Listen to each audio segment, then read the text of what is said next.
நான் பாடிடுவேன் கர்த்தர் செய்த நன்மைகளை. கிருபையால் நடத்தினீரே நன்றி செலுத்திடுவேன். கிருபையால் நடத்தினீரே நன்றி செலுத்திடுவேன். நன்றியோடு நான் பாடிடுவேன் கர்த்தர் செய்த நன்மைகளை. கிருபையால் நடத்தினீரே நன்றி செலுத்திடுவேன். கிருபையால் நடத்தினீரே நன்றி செலுத்திடுவேன்.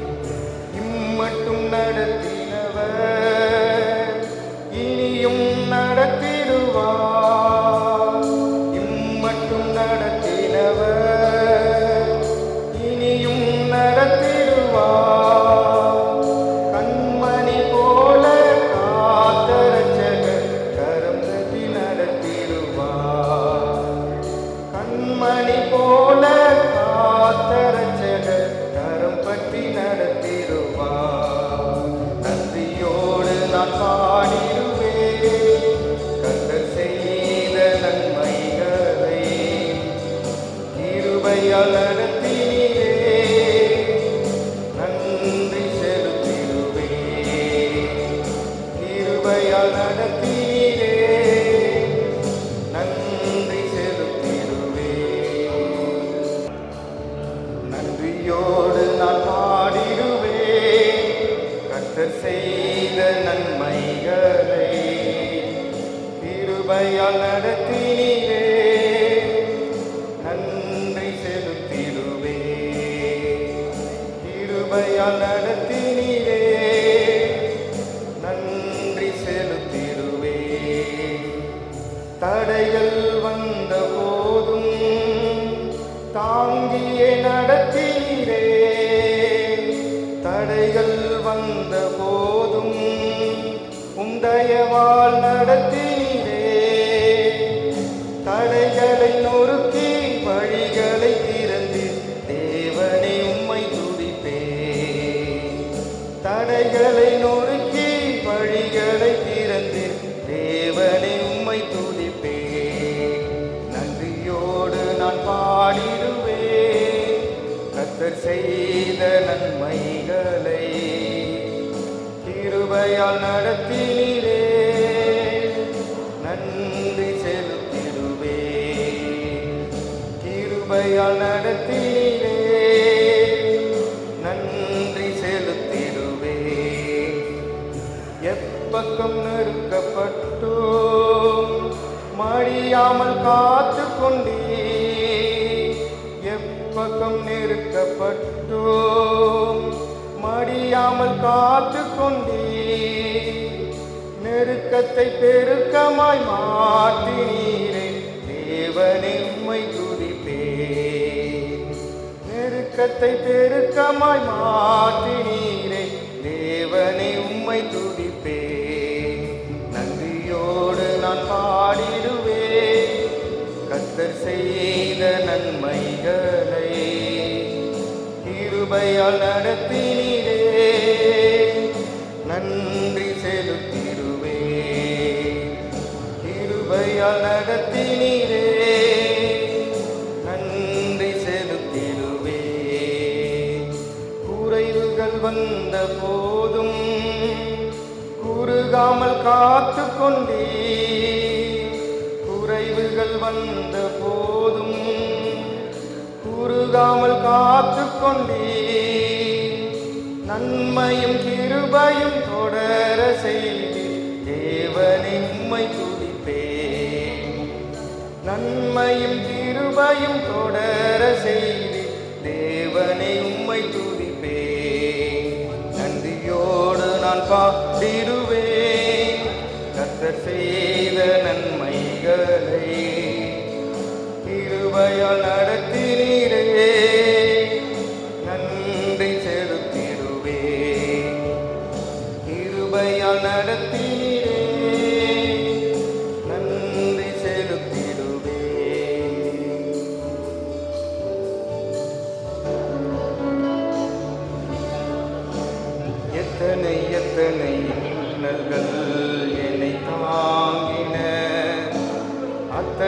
அத்தனை கிருபைகள் என்னை தாங்கின. எத்தனை எத்தனை கிருபைகள் என்னை தாழ்ந்தன. அத்தனை அத்தனை கிருபைகள் என்னை சுமந்தன.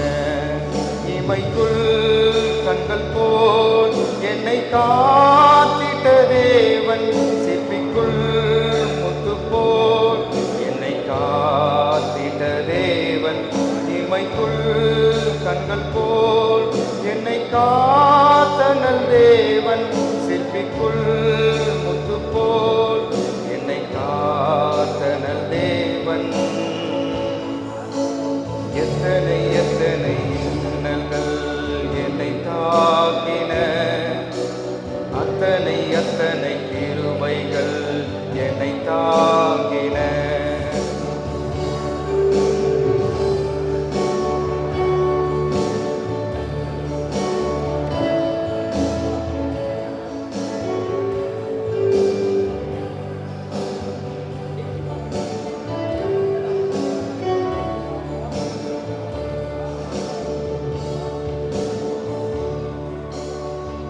வியாதி என்னும் இன்னல் வந்து என்னை தாக்கிற்று. சோர்வு என்னும் இன்னல் வந்து என்னை தாக்கிற்று. வியாதி என்னும் இன்னல் வந்து என்னை தாக்கிற்று. சோர்வு என்னும் இன்னல் வந்து என்னை தாக்கிற்று. சிறகின் மறைவில் என்னை காத்திட்ட தேவன், கருவில் சிசு போல் என்னை காத்திட்ட தேவன். சிறகின் நிழல் போல் என்னை காத்திட்ட தேவன், கருவில் சிசு போல் என்னை காத்தனல் தேவன். எத்தனை எத்தனை இன்னல்கள் என்னை தாக்கின. அத்தனை எத்தனை கிருபைகள் என்னை தாங்கின. எத்தனை எத்தனை இன்னல்கள் என்னை தாங்கின. அத்தனை எத்தனை கிருபைகள் என்னை தாங்கின.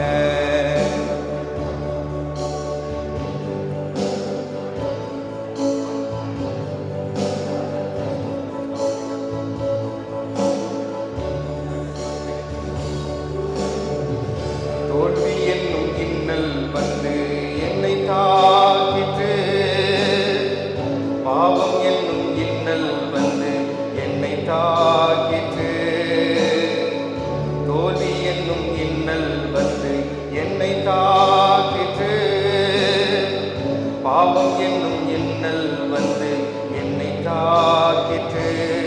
சிலுவை நிழலில் என்னை காத்திட்ட தேவன், தமக்குள் என்னையும் வைத்து காத்திட்ட தேவன். சிலுவை நிழலில் என்னை காத்திட்ட தேவன், தமக்குள் என்னையும் வைத்த காத்தனல் தேவன். எத்தனை எத்தனை இன்னல்கள் என்னை தாக்கின. அத்தனை அத்தனை கிருபைகள் என்னை தாங்கின. எத்தனை எத்தனை இன்னல்கள் என்னை சூழ்ந்தன. அத்தனை அத்தனை கிருபைகள் என்னை சுமந்தன. இமைக்குள் கண்கள் போல் என்னை காத்திட்ட தேவன், சிற்பிக்குள் முத்து போல் என்னை காத்திட்ட தேவன். இமைக்குள் கண்கள் போல் என்னை காத்திட்ட தேவன், சிற்பிக்குள் முத்து போல் என்னை காத்தனல் தேவன். ஏதும் இல்லையே இயேசுவின் மகா அன்பிலே, அதன் ஆழம் அறியலாகுமோ? இதற்கினை ஏதும் இல்லையே, இணை ஏதும் இல்லையே.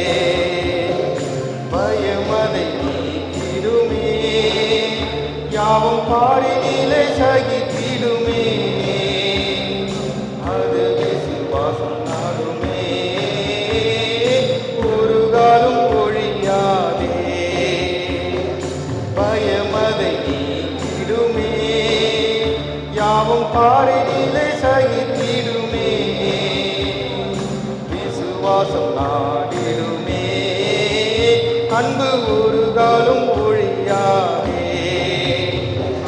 இயேசுவின் மகா அன்பிலே அதன் ஆழம் அறியலாகுமோ? இதற்கிலே ஏதும் வேறில்லையே, இணை ஏதும் வேறில்லையே. இயேசுவின் மகா அன்பிலே அதன் ஆழம் அறியலாகுமோ? இதற்கிணை ஏதும் வேறில்லையே, இணை ஏதும் வேறில்லையே. எழுந்தாரே அல்லேலூயா, ஜெயித்தெழுந்தாரே. உயிருடன் எழுந்த மீட்பரேசு என் சொந்தமானாரே. உயிருடன் எழுந்த மீட்பரேசு என் சொந்தமானாரே. உயிர்த்தெழுந்தாரே, கல்லறை திறந்திடவே, கடும் சேவகர் பயந்திடவே. கல்லறை திறந்திடவே, கடும் சேவகர் பயந்திடவே. வல்லவர் இயேசு உயிர்த்தெழுந்தாரே, வல்ல பிதாவின் செயலதுவே. வல்லவர் இயேசு உயிர்த்தெழுந்தாரே, வல்ல பிதாவின் செயலதுவே.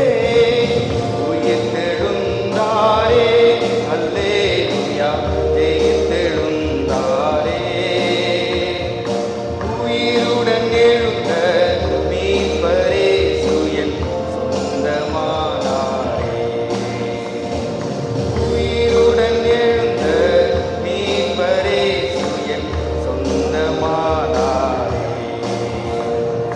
மரித்தவர் மத்தியிலே ஜீவதேவனை தேடுவாரோ? மரித்தவர் மத்தியிலே ஜீவதேவனை தேடுவாரோ? நீதியின் அதிபதி உயிர்த்தெழுந்தாரே, நித்திய நம்பிக்கை பெருகிடுதே. நீதியின் அதிபதி உயிர்த்தெழுந்தாரே, நம்பிய நம்பிக்கை பெருகிடுதே. உயிர்த்தெழுந்தாரே அல்லேலூயா, ஜெயித்தெழுந்தாரே. உயிருடன் எழுந்த மீட்பரேசு என் சொந்தமானாரே. உயிருடன் எழுந்த மீட்பரேசு என் சொந்தமானாரே. மரணமும் கூரெங்கே, பாதாளமும் ஜெயம் எங்கே? மரணமும் கூரெங்கே, பாதாளமும் ஜெயம் எங்கே? சாவையும் நோவையும் பேயையும் ஜெயித்தார், சபையரே துதி சாட்டிடுவோம். சாவையும் நோயையும் பேயையும் ஜெயித்தார், சபையரே துதி சாட்டிடுவோம். உயிர்த்தெழுந்தாரே அல்லேலூயா, ஜெயித்தெழுந்தாரே. உயிருடன் எழுந்த மீட்பரேசு என் சொந்தமானாரே. உயிருடன் எழுந்த மீட்பரேசு என் சொந்தமானாரே. ஆவியால் இன்றும் என்றும் ஆம் எம்மையும் உயிர்ப்பிக்கவே. ஆவியால் இன்றும் என்றும் ஆம் எம்மையும் உயிர்ப்பிக்கவே. ஆவியின் அச்சாரம் எமக்களித்தாரே, அல்லேலூயா துதி சாட்டிடுவோம். ஆவியின் அச்சாரம் எமக்களித்தாரே, அல்லேலூயா துதி சாட்டிடுவோம். உயிர்த்தெழுந்தாரே அல்லேலூயா, ஜெயித்தெழுந்தாரே. உயிர் எழுந்த மீட்பரே சுயன் சொந்தமானாரே.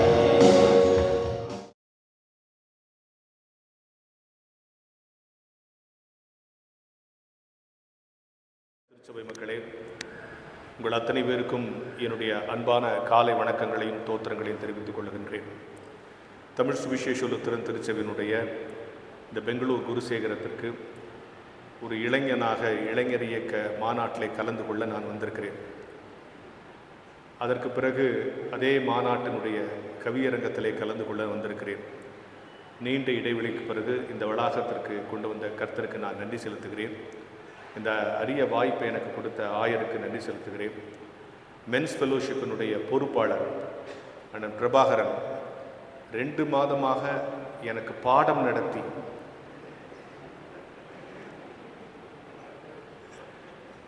இங்கே கொண்டு வந்திருக்கிறார். எப்படி அதை நடத்தணும், அவர் பேசும்போது இந்த ஃபோனில் ஒரு உணர்ச்சி இப்படி பண்ணணும், அப்படி பண்ணணும், அப்படி பண்ணணும். நான் சொல்லிட்டேன், அண்ணன் மற்ற கூட்டத்துக்கெலாம் நான் போய் பேசுவேன், இந்த கூட்டத்தில் நீங்கள் என்ன சொல்கிறீங்களோ அதுதான் பேசுவேன், நீங்கள் கவலைப்படாதீங்க அப்படின்னு சொல்லிட்டேன். ஏன்னா அந்த அளவுக்கு ஒரு இன்வால்மெண்ட். பொதுவாக அவர் சொன்ன மாதிரி பெண்களுக்கு ஒரு மாநாடுன்னா எல்லாம் ஒரே மாதிரி புடவை கட்டின்னு ஜாக்கெட் போட்டுன்னு வந்துடும், ஒன்றும் பிரச்சனை கிடையாது. ஆனால் ஆண்களை கூட்டி சேர்க்கறது கஷ்டம். ஆனால் இது இன்றைக்கு தேவை.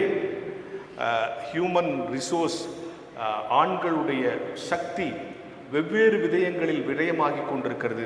ஆனால் அது திருச்சபைக்கு பயன்பட வேண்டும் என்கிற நோக்கிலே இந்த கருத்தரங்கு அமைக்கப்பட்டிருப்பதற்காக நான் இறைவனுக்கும் பொறுப்பாக செய்த எல்லாருக்கும் நன்றி தெரிவித்துக் கொள்கிறேன். பொதுவாக நான் எந்த கூட்டத்துக்கு போனாலும் எவ்வளோ நேரம் பேசலாம் அப்படின்னு கேட்டுப்பேன். ஆனால் இப்போ கொஞ்ச நாளாக அந்த மாதிரி கேட்கறது இல்லை. ஏன்னா ஒரு யூத் ரிட்ரீட்டில் போய், தம்பி நான் எவ்வளோ நேரம் பேசலாம் அப்படின்னோன்னா அங்கே இருக்கிறவங்களாம், ஐயா நீங்கள் எவ்வளோ நேரம் வேணால் பேசலாம், நாங்கள் 5 நிமிஷத்தில் போயிடுவோம், அப்புறம் நீங்கள் தனியாக பேசியிருக்கிறத பற்றி எங்களுக்கு ஒன்றும் ஆட்சேபம் இல்லைன்ட்டான். பொதுவாகவே இப்போ கிறிஸ்தவங்க மத்தியில் பேசுறதுக்கு எனக்கு ரொம்ப பயமாக இருக்குது. நாகர்கோயில் பக்கத்தில் ஒரு ரிட்ரீட்டு, நானும் ஒரு லேடி ஸ்பீக்கரும் பேச போயிருந்தோம். முதல்ல அந்த அம்மா பேசணும், அடுத்தது நான் பேசணும். முன்னால் ஒரு 500 யூத் உட்காந்துருக்கான். இந்த அம்மா எழுந்துச்சு, இப்போ பாருங்க அக்கா ஒரு கேள்வி கேட்பேன், நீங்கள் கரெக்டாக பதில் சொல்லிட்டீங்கன்னா என் செல்ஃபோனை உங்களுக்கு கொடுத்துருவேன். கையில் 1 லட்ச ரூபா செல்ஃபோன் வச்சுருக்குது. நான் சொன்னேன், இந்த மாதிரிலாம் சொல்லாதம்மா, எவனுக்காவது பதில் தெரிஞ்சிச்சுன்னா என்ன பண்ணுவேன். அண்ணே அந்த செல்ஃபோனை எப்படி திருப்பி வாங்கணும்னு எனக்கு தெரியும்ண்ணே. எப்படி? முதல்ல அக்கா ஒரு கேள்வி கேட்பேன், நீங்கள் கரெக்டாக பதில் சொல்லிட்டா என் செல்ஃபோனை உங்களுக்கு கொடுத்துருவேன். அடுத்தது நீங்கள் ஒரு கேள்வி கேட்கணும் அக்காவை, அக்கா கரெக்டாக பதில் சொல்லிட்டா செல்ஃபோனை திருப்பி கொடுத்துடணும். இதான் டீல். சரி, ஓகே, ரெடி, கேட்கலாமா? கேட்கலாம். ரெடியா? ரெடி. ஏசாமி 5 அப்பா 2 மீன் எத்தனை பேர் பங்கிட்டார்? அக்கா 5000 பேருக்கு இந்த செல்ஃபோன் கொடுத்தாச்சு, பையன் வாங்கிக்கலாம். கேளுண்ணா, நீ ஒரு கேள்வி கேளுண்ணா. பையன் பார்த்தான், 1 லட்ச ரூபாய் செல்ஃபோன் கையில் வந்துடுச்சு. எந்த கேள்வி கேட்டாலும் அக்காவுக்கு பதில் தெரியும். டக்குன்னு எழுச்சி கேட்டான் பாருங்க, அக்கா அந்த 5000 பேரோட நேம் லிஸ்ட் கொடு. ஜென்மத்துக்கு போன திருப்பி. அதனால நமக்கு எல்லாருக்கும் இறையியல் அறிவு ரொம்ப ஜாஸ்தியாக இருக்குங்கிறதுனால கிறிஸ்தவங்க மத்தியில் பேசுறதுக்கு எனக்கு பயம். ஆனால் இன்றைக்கு உங்கள் ஆலயம், குறிப்பாக உங்கள் ஆண்கள் ஐக்கிய சங்கம் ஒரு அழகான கருத்தரங்கத்தை வடிவமைத்திருக்கிறது. இந்த கருத்தரங்கத்தில் 2-3 புதுமைகளை நான் பார்க்கிறேன். ஒன்று, இந்த தலைப்பு இருக்கு இல்லையா, உங்களுக்கு கொடுத்துருக்கிற என் இறையுறவும் பிறர் மீது அதன் தாக்கமும். அதாவது ஆதியாகமத்தில் முதல் நாள் இதை படைத்தார், 2வது நாள் இதை படைத்தார், 3வது நாள் இதை படைத்தார், 4வது நாள் படை. மனுஷனை படைக்கும் போது மட்டும் எக்ஸ்ட்ரா ஒரு வேர்டு போட்டிருக்கு, மனுஷனை தன். நம்ம எல்லாருக்கும் தெரியும் சார், அக்கா தங்கச்சி ஒரே சாயலில் இருக்கிறாங்க சார், அப்பா சாயல்லே அவங்கிறான் சார் சொல்கிறோம்ல. அப்போல்லாம் நம்மளாம் யார் சாயலில் இருக்கிறோமா? நீங்கள் ஆனஸ்ட்டாக சொல்லுங்கள், இது வரைக்கும் யாராவது உங்களை பார்த்து சார் உங்களை பார்த்தா கடவுள் மாதிரி இருக்குது சொல்லிக்கிறேன்னா? மூஞ்சி அத்தி வச்சு அது மூஞ்சில் முடிச்சா ஒன்றும் நடக்காதுன்னு தான் சொல்கிறோம் இல்லை? அப்போ அந்த சாயலை நம்ம என்ன பண்ணோம்? இழந்துட்டோம். ஸோ இம்பேக்ட் லாஸ், அதில் மாற்று கருத்தே இல்லை. நான் இந்த செமினாரில் பேச போகிறத கேட்கும்போது உங்களுக்கு என் மேலே சில நேரத்தில் கோவம் வரட்டும், பரவாயில்ல. இன்றைக்கி நான் கேட்க போகிற கேள்வி, நான் சொல்ல போகிற எக்ஸ்பிளேஷன் உங்களுக்கு கோவம் வரட்டும். ஆனால் என்னுடைய நோக்கம் என்ன தெரியுமா? எங்கே நான் பேசினாலும் இந்த கேம்பஸை விட்டு நீங்கள் வெளியே போகும்போது உங்கள் மனசுக்குள்ளே கேட்கணும், what is the take home message today? இன்றைக்கி நான் என்ன எடுத்துகிட்டு போகிறேன் வீட்டுக்கு? இந்த நாள் மட்டும் இல்லை, எல்லா பிரசங்கமும் கேட்டு முடிச்ச உடனே அங்க போய் செருப்பை மாட்டும் போது நீங்க உங்களுக்குள்ளேயே கேட்கணும், what is the take home message today? இன்னைக்கு கடவுள் எனக்கு என்ன கொடுத்து அனுப்புறார்? அப்படி எதுவுமே இல்லாம போனா there is no use. அப்போ இன்றைக்கு நாம பார்க்க போறது இந்த இந்த இது வந்து என் இறையிறவும் பிறர் மீது அதன் தாக்கமும் அப்படின்னு கொஞ்சம் ரொம்ப இலக்கியமா பயந்துடாதீங்க. ஒன்றும் இல்லை, கடவுளோட இந்த ரிலேஷன்ஷிப் எப்படி இருக்கு, அந்த ரிலேஷன்ஷிப் இருக்குதுங்கிறத சக மனிதனுக்கு நான் எப்படி எக்ஸ்பிரஸ் பண்றேன், இவ்வளவுதான். இல்லைன்னா சக மனிதன் என்னை பார்க்கும்போதே உண்மையிலே இந்த ஆள் கடவுளோட தான் இருக்கிறாருன்னு அவன் உணர்றானா? அப்படி உணர வைக்கணும்னா எதை சரி பண்ணணும்? எனக்கும் கடவுளுக்குமான உறவை நான் எப்படி சரி பண்ணணுங்கிறத முடிவு பண்ணணும், இல்லையா? ஸோ அதுக்கு தான் நான் ஆரம்பத்தில் சொல்றேன், நம்ம எல்லாருக்கும் பைபிள் நல்லா தெரியும் அப்படிங்கிற நினைப்பு நமக்கு இருக்கு. இப்போ ஒன்று சொல்லவா, நான் உங்களை எல்லாருக்கும் கெட்டகுமாரன் கதை தெரியும். அது வேற கெட்டகுமாரன் சொல்லக்கூடாது இல்லை, இப்போ மனம் திருந்திய மைந்தன் சொல்லணும். திடீர்னு எதையா மாத்திடுறாங்க, அது வேற நமக்கு பயமா இருக்கு. மனம் திருந்திய மைந்தன் கதை உங்க எல்லாருக்கும் தெரியுமா? நீங்க எல்லாரும் இப்போ என்ன தெரியுமா நினைக்கிறீங்க, இது கூட தெரியாமையா நான் கிறிஸ்தவனா இருப்பேன், இதை போய் இந்த பையன் கேட்குறானே அப்படின்னு தான் நீங்கள் நினைக்கிறீங்க. சரி, இப்போ ஒரு கேம் வச்சுக்கலாமா? நான் அந்த கதையை சொல்கிறேன், நான் கரெக்டாக சொல்கிறேன்னா நீங்கள் பார்க்கணும். ஓகே, ரெடியா? அந்த கதை உங்கள் எல்லாருக்கும் தெரியும். இப்போ நான் அந்த கதையை சொல்ல போகிறேன், நான் கரெக்டாக சொல்கிறேன்னா நீங்கள் பார்க்கணும். Okay, ready? ஒரு அப்பா இருந்தார், அப்பாவுக்கு 2 பசங்க இருந்தாங்க. பெரிய பையன் ரொம்ப நல்ல பையன், சின்ன பையன் ரொம்ப கெட்ட பையன். ஒரு நாள் சின்ன பையன் நேரம் அப்பாட்ட போனால் சொத்தெல்லாம் பிரித்து கொடுங்கன்னார். அப்பா சொத்தெல்லாம் பிரித்து கொடுத்தாரு, எடுத்துன்னு போனால் ஃப்ரெண்ட்ஸுங்களா சேர்ந்து ஜாலியாக விளாட்னா, படம்லாம் காலையில் ஃப்ரெண்ட்ஸுலாம் விட்டு போயிட்டாங்க. இவனுக்கு பசி வறுமை என்ன பண்ணுறது தெரியல, ஒரு பண்ணி மேலே தோட்ட தின்னா அந்த ஆள் அடிச்சு தோற்றா நேரம் வீட்டுக்கு வந்து அப்பா சேர்த்துக்கினார். இந்த கதையை நான் கரெக்டாக சொல்லிக்கிறேன்னா தப்பா சொல்லிக்கிறேன்னா? ஒருத்தர் சொல்றார், சரியா முடிக்கல சார். இப்போ நான் இன்னொரு க்ளூ கொடுத்துருவா. இந்த கதையை நான் வேணுன்ட்டே தப்பா சொல்றேன், என்ன தப்புன்னு நீங்க கண்டுபிடிக்கணும். ஓகே, இப்போ சொல்லிடுறேன், இந்த கதையை வேணுன்ட்டே நான் தப்பா சொல்றேன், நீங்க இந்த கதையை என்ன தப்புன்னு இப்போ கண்டுபிடிக்கணும். ஓகேவா? ரெடியா? ஒரு அப்பா இருந்தார், அப்பாவுக்கு 2 பசங்க இருந்தாங்க. பெரிய பையன் நல்ல பையன், சின்ன பையன் ரொம்ப கெட்ட பையன். ஒரு நாள் சின்ன பையன் நேரம் அப்பாட்ட போனால் சொத்தெல்லாம் பிரிச்சு கொடுக்கணும். சொத்தெல்லாம் பிரிச்சு கொடுத்தா எடுத்துட்டு போனால் ஃப்ரெண்ட்ஸுங்களா சேர்ந்து ஜாலியாக விடலாம், படம்லாம் காலையில் ஃப்ரெண்ட்ஸ்லாம் விட்டு போயிட்டாங்க. பசி வறுமை என்ன பண்ணு தெரியல, நேரம் ஒரு பண்ணி மேலே பேசுனா அந்த தவிட்டு தின்னோம்னா அந்த அடிச்சு தொட்டுறான். நேரம் வீட்டுக்கு வந்து அப்பா சேர்த்துக்கினார். இவர் சொல்றார், அந்த ஆள் அடிச்சுலாம் தொட்டல சார், ஜென்ட்லா ரிலீவ் பண்ணிட்டாங்க. இவர் சொல்றாரு, அந்த ஆள் அடிச்சு தொட்டல. சரி, இவருக்காக இந்த கரெக்ஷனை ரெடியூஸ் பண்ணிட்டு திருப்பி சொல்றேன், ஆனாலும் நான் தப்பா சொல்றேன், என்ன தப்பு நீங்க கண்டுபிடிக்கணும். ஓகே, நம்ம எல்லாரும் ரொம்ப சின்ன வயசுல இருந்து கிறிஸ்தவங்க, இந்த கதையை நிறைய முறை கேட்டுருக்கிறோம். ஓகே, இப்போ இந்த தம்பி சொல்றாரு, சார் அவர் அடிச்சலாம் தொட்டல, அவரா மனம் திருந்தி வந்துட்டாரு. சரி, அப்படியே வச்சுப்போம், அதை நான் சேர்த்துக்கிறேன், இவர் சொன்ன கரெக்ஷனை சேர்த்துக்கிறேன். ஆனாலும் இன்னொரு பெரிய தப்பா இந்த கதையை நான் சொல்றேன், என்ன தப்பு நீங்க கண்டுபிடிக்கணும். எந்த சர்ச்சுக்கு நான் 3வது சான்ஸ் கொடுத்ததே இல்லை, நானும் டிஎல்சி மெம்பருங்கிறதுனால ஒரு சலுகை கொடுத்து. சரியா? Ready? 3rd chance and last chance. ஒரு அப்பா இருந்தார், அப்பாவுக்கு 2 பசங்க இருந்தாங்க. பெரிய பையன் ரொம்ப நல்ல பையன், சின்ன பையன் ரொம்ப கெட்ட பையன். ஒரு நாள் சின்ன பையன் நேரம் அப்பாட்ட போனால் என் சொத்தெல்லாம் பிரிச்சு கொடுக்கணும், ஒன்று சொத்தெல்லாம் பிரிச்சு கொடுத்தா எடுத்து போனால் ஃப்ரெண்ட்ஸுங்களெல்லாம் சேர்ந்து ஜாலியாக விளாட்னா, பிரணலாம் காலம் ஃப்ரெண்ட்ஸுங்களாம் விட்டு போயிட்டாங்க. பசி வறுமை என்ன பண்ண தெரியல, ஒரு பண்ணி மேலே தோட்டத்துனா மனம் திரும்பி வீட்டுக்கு வந்துட்டான். ஐயோ ரொம்ப கூணாக என்னையாவது விட்டுருமோ, நீ என்ன நல்ல பையன் கெட்ட பையன் சொல்றது, 2 பையன் சொல்லு அப்படிங்கிறாரு. இந்த பக்கம் சரி சொல்லுங்க சொல்லுங்க சார். பெரிய பையன் பெரிய மகன் உணர்ந்தான்ற சொல்ல மறந்துட்டாங்க. புது தியாலஜி பாருங்க சார், இதுக்கு தான் பேச விடுறது. பெரிய பையன் தான் சார் கெட்ட பையன், சின்ன பையன் திரும்பி வந்துட்டான். சர்ச்சுக்கு ரொம்ப தேவை, புதுசா ஒருத்தன் வந்திருப்பான். நான் இந்த சர்ச்சிலே இருப்பான் தெரியுமா, நாங்க யார் தெரியுமா, 20 வருஷமா சர்ச்சில் கூட இவன் தான் இன்னைக்கு வந்து இவன் தான் பெரிய பையன். புதுசா வந்தவனுக்கு எந்த வேலையும் கொடுக்க அழகா சொன்னாரு. அருமையானவர்களே, நான் வேணுட்டே போற போக்கில் என்ன சொன்னேன் நீங்க கவனிச்சிருக்க மாட்டீங்க. அவன் தவிடு எடுத்து தின்னான்னு சொன்னேன். நீங்க பைபிள் படிச்சு பாருங்க, அவன் தவிடை தின்ற மனதாயிருந்தான், அது கூட அவனுக்கு கிடைக்கவில்லை தான் இருக்கும். அதுக்கப்புறம் தான் அவன் மனம் திரும்பலாம். சரியா? அவன் தவிட தின்னல. ஆனா சில சண்டே சுற்றி பாடம் நடத்தும் என்ன தெரியுமா சொல்லும், அவன் தவிடு எடுத்து அப்படியே தின்னான், இன்னும் பக்கத்துல இருந்து பார்த்தா மாதிரி. சின்ன வயசுல டிராமா போட்டு என்ன அந்த ரோல்ல நடிக்க வச்சு என்ன தவிட தின்னுன்னு வச்சுங்க. பெருசாகி பைபிள் படிச்ச பிறகு தான் தெரிஞ்சு அவன் தவிடே தின்னல. அன்னிலேருந்து அந்த சண்டே ஸ்கூல் டீச்சர் தேடிக்கிறேன், கிடைக்க மாட்டேங்குது. அப்போ நான் எதுக்கு சொல்ல வரேன்னா, இந்த தலைப்பு இருக்கு இல்லையா, இப்போ உங்களுக்கு கொடுத்துருக்க தலைப்பு, இந்த மென்ஸ் ஃபெலோஷிப் கொடுத்துருக்க தலைப்பு இருக்கு இல்லையா, இந்த தலைப்புக்குள்ள 3 அழகு இருக்கு. ஒன்று, இப்போ கிராஸ் நம்ம எல்லாருக்கும் தெரியும். நம்ம கிறிஸ்தவ வாழ்க்கையில் பேசிக்காக சில உண்மைகளை தெரிஞ்சுக்கணும். சார் இப்போ இந்த இடத்துல கடவுள் இருக்காரா? இருக்காரா? நான் தமிழில் தானே பேசுகிறேன். இந்த இடத்துல கடவுள் இருக்காரா? பெங்களூர் ரயில்வே ஸ்டேஷனில் கடவுள் இருக்காரா? ஏர்போர்ட்டில் கடவுள் இருக்காரா? உங்கள் வீட்டில் கடவுள் இருக்காரா? எங்கள் வீட்டில் கடவுள் இருக்காரா? அப்புறம் ஏன் எல்லாம் கோயிலுக்கு வந்தீங்க? அங்கெல்லாம் பிரச்சனை இல்லை. எல்லா இடத்துலையும் கடவுள் இருக்காரு நீங்கள் தானே சொன்னீங்க. ஏன் வார வாரம் கோயிலுக்கு வரீங்க? அதுக்கு ஃபெலோஷிப்பா. நம்ம ஃபெலோஷிப்பை பற்றி ஹைகோர்ட்டில் தான் கேட்கணும். ஃபெலோஷிப்பாங்க சார். எல்லா என்னது கார்பரேட் ஒர்க். இப்போ எல்லாத்துலையும் கார்பரேட் வந்துச்சா? ஒர்ஷிப்லையும் கார்பரேட் போ. கார்பரேட் ஒர்ஷிப்பா. அப்புறம் என்னது என்னன்னு கொடுத்துக்குது கமாண்ட்மெண்ட்? யாரு கட்டளை கொடுத்தா? ஏசாமி சொன்னாரா ஒழுங்கா சர்ச்சுக்கு வந்துடணும் எல்லாரும் சொன்னாரா? சபை கூடி வருதலை விட்டு விடாதீர்கள். நான் என்ன கேட்கிறேன், சபை கூடு, ரைட், ஓகே, ஜென்யூன் ஆன்சர். உங்க வீட்டு பக்கத்தில் இருக்கிற எல்லாரும் 4-5 பேரை கூடுறது ஏன் இங்க வரீங்கன்ற?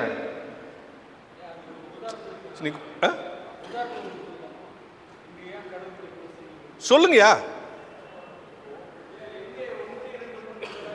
ஆஹா, இங்க நம்ம இங்க பாருங்களேன், உட்காருங்களேன். ரைட் ரைட் ரைட் ரைட், அதான் சொல்றாரு. நம்ம வசனத்தை வச்சு பதில் சொல்றதுல நம்மள மாதிரி கில்லாடிக்கு உலகத்தில் கிடையவே கிடையாது.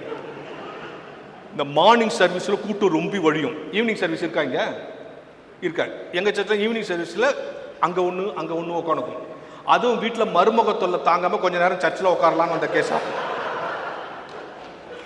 உடனே நம்ம ஐயர் அதுக்குன்னே ஒரு ஜெபம் வச்சிருக்காரு. எங்கே 2-3 பேர் கூடி இருக்கிறீர்களோ அங்கே வருவேன் என்று சொன்ன இங்கே கரெக்டாக 2-3 பேர் தான் வந்திருக்கும். சரி, நல்லா புரிஞ்சுங்களேன். ஏன் சர்ச்சுக்கு வரோங்கிற கேள்வி ஒரு ஆர்டினரி கொஸ்டின் அல்ல, ஒரு பிகினர் கொஸ்டின் அல்ல, ஒரு சில்லி கொஸ்டின் அல்ல, ஒரு கமர்ஷியல் கொஸ்டின் அல்ல, அவர் சொன்ன மாதிரி ஒரு கார்ப்பரேட் கொஸ்டின் அல்ல. we should know ஏன் சர்ச்சுக்கு. இப்ப நான் இந்த ஒரு கேள்வி கேட்டதுக்கு நீங்க இதுக்கப்புறம் இன்னும் நிறைய கேள்வி கேட்க போறோம். என் மேல கோபமா வரும், திட்டுங்க, பரவாயில்ல. ஆனால் இந்த நாள் ஒடுக்க கூட்டத்திலிருந்து நீங்கள் வெளியே போகும்போது ஒரு இறையியல் தெளிவோடு வெளியே போக வேண்டும் என்பதுதான் என்னுடைய ஆசை. ஏன் இப்ப நீங்க மாடு பார்த்துருக்கீங்க. மாடு என்ன சார் தருது நமக்கு? பால் தருது. பால் எங்க இருக்கு? மாட்டு பால் எப்படி வருது? மாடுனுடைய ரத்தம் தான் நமக்கு பாலா வருது. ரத்தம் எங்க இருக்கு? மாட்டுக்கு உடம்பு முழுக்க ரத்தம் இருக்கு. உடம்பு முழுக்க ரத்தம் இருக்குன்னு சொல்லிட்டு காதை பிடிச்சி இழுத்தா பால் வருமா? வாழை பிடிச்சி இழுத்தா பால் வருமா? மடியை பிடிச்சி இழுத்தாதான் பால் வரும். உடம்பு முழுக்க இருக்கிற ரத்தம் மடியின் வழியாக பாலாக வருவது போல் உலகம் முழுக்க இருக்கிற கடவுள் திருச்சபை வழியாக என்னோடு இடைப்படுகிறார். எனவே திருச்சபைக்கு வருகிறேன். அப்போ சர்ச்சுக்கு வந்தா என்ன நடக்கணும்? எனக்கும் கடவுளுக்கும் ஒரு இடைப்படுதல் நடக்கும், ஒரு இன்டராக்ஷன் இருக்கும். இருந்தால் அந்த வொர்ஷிப் சரி. சரி, ஒரு பேங்க்ல ஒரு 10-11 மணிக்கு பிஸியா டிரான்சாக்ஷன் நடந்துகிட்டு இருக்கு. திடீர்னு ஒரு வயசானவர் வரார் பேங்க்குக்குள்ள. வந்து அங்க இருக்கிற பெஞ்சில் உட்கார்றாரு. அந்த மேனேஜர் கண்ணாடி ரூம்ல இருந்து அந்த பெரியவரை பார்க்கிறார். சரி, ஏதோ பென்ஷன் எடுக்கவோ எதுக்கோ வந்திருப்பார் போல இருக்கு அவர் நினைச்சுக்கிறார். பார்க்குறாரு. பார்த்தா அவர் கொஞ்ச நேரம் உட்காந்துட்டு எழுந்து போயிட்டார். என்னடா, சரி பாஸ்புக்கு செக்குக்கு ஏதோ கொண்டு வரல போடுறது. அடுத்த நாளும் வந்தார், உட்காந்தாரு, எழுந்து போயிட்டார். இந்த மாதிரி ஒரு வாரம் ஆன உடனே மேனேஜர் வந்து அங்கே இருக்கிற கிளார்க்கு கூப்பிட்டு, யார் அவர்? வராரு, உட்கார்றாரு, எழுந்து போகிறாரு, பணம் போடவும் மாட்டுறாரு, எடுக்கவும் மாட்டுறாரு, யார் அவர்? அவன் சொன்னான், தெரில சார், ரொம்ப காலமாக இப்படி தான் பண்ணினுக்கிறாரு, நானும் கவனிச்சுக்கிறேன். சரி, அவருக்கு இங்கே அக்கௌண்ட் இருக்கான்னு பாரு. ஏன் வராரு? இங்கே அக்கௌண்ட் இருக்கான்னு பாரு. அப்போ அந்த கிளார்க்கு லெட்ஜரை செக் பண்ணிட்டு சொன்னானா, அவருக்கு இங்கே அக்கௌண்ட் இருக்கு, ஆனால் டிரான்சாக்ஷன் இல்லை. என்னது? அவருக்கு நமக்கு அக்கௌண்ட் இருக்கு, டிரான்சாக்ஷன் இல்லை. எல்லா ஆலயத்திலையும் நம்ம சர்ச் ஃபண்ட் மெம்பர், நமக்கு அக்கௌண்ட் இருக்கு, ஆனால் வார வாரம் டிரான்சாக்ஷன் இருக்கா? வித்தவுட் டிரான்சாக்ஷன் ஒன்லி அக்கௌண்ட் ஹோல்டராக ஒரு சர்ச்சில் இருக்கிறதுல என்ன பிரயோஜனம்? எல்லாருக்கும் அக்கௌண்ட் இருக்கு. 3 வருஷம் ஒரு தடவை எலெக்ஷன் அப்போ அந்த அக்கௌண்ட் ரினியூ வேற ஆகிடும். ஆகலைன்னா அது ஒரு பெரிய பிரச்சனை வேற ஆகும். அக்கௌண்ட் இருக்கு, ஆனால் டிரான்சாக்ஷன் இருக்கா? சில பேருக்கு டிரான்சாக்ஷன் இருக்கும், அக்கௌண்ட் இருக்காது. அவங்க யார் தெரியுமா? இந்த பக்கம் போகிற நான் கிறிஸ்டியன்ஸ் திடீர்னு சர்ச்சுக்குள்ள வந்து ஜோம் பண்ணுவான், அப்படியே உருக்கமாக ஜோம் பண்ணிட்டு போவான். இந்த சர்ச்சில் ஜோம் பண்ணால் எல்லாம் நடக்கணும். அவன் இந்துவாகவே இருப்பான், அவனுக்கு அக்கௌண்ட் கிடையாது, ஆனால் அவன்கிட்ட என்ன இருக்கு? டிரான்சாக்ஷன். எனக்கு அன்பானவர்களே, இந்த செமினார் தொடங்கிறதுக்கு முன்னால், ஆண்டவரே நான் ஏன் ஆலயத்துக்கு வரேன்? என்னோட நீங்கள் இடைப்படணும். இடைப்படுதல்னா என்ன? டிரான்சாக்ஷன். இந்த செமினார் முழுக்க கடவுள் உங்களோடு இடைப்பட வேண்டும் என்பதுதான் என்னுடைய ஜெபமாக இருக்கு. அதுதான் முக்கியம். இன்னைக்கு இருக்கிற எல்லா காலத்துக்கும் சரி, நம்ம ஏன் சர்ச்சுக்கு வரோம் தெரிஞ்சு போச்சு. இப்போ நான் கேட்குறேன் இன்னொரு கேள்வி, நீங்களாம் கிறிஸ்டியன்ஸா? நான் இதான் தப்பான இடத்துக்கு வந்துட்டேனா சார்? நீங்களாம் கிறிஸ்தவங்க தானே? நீங்களாம் கிறிஸ்தவங்க தானே? அது சொல்றதுக்கு எவ்வளோ தயக்கம் இருக்கு. சரி, ஏன் கிறிஸ்தவங்க?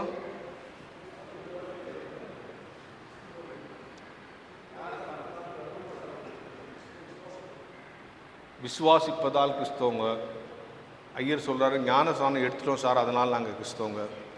சில கிறிஸ்து என்னோடு கூட இருக்கிறார் சார், அதனால நான் கிறிஸ்தவன்.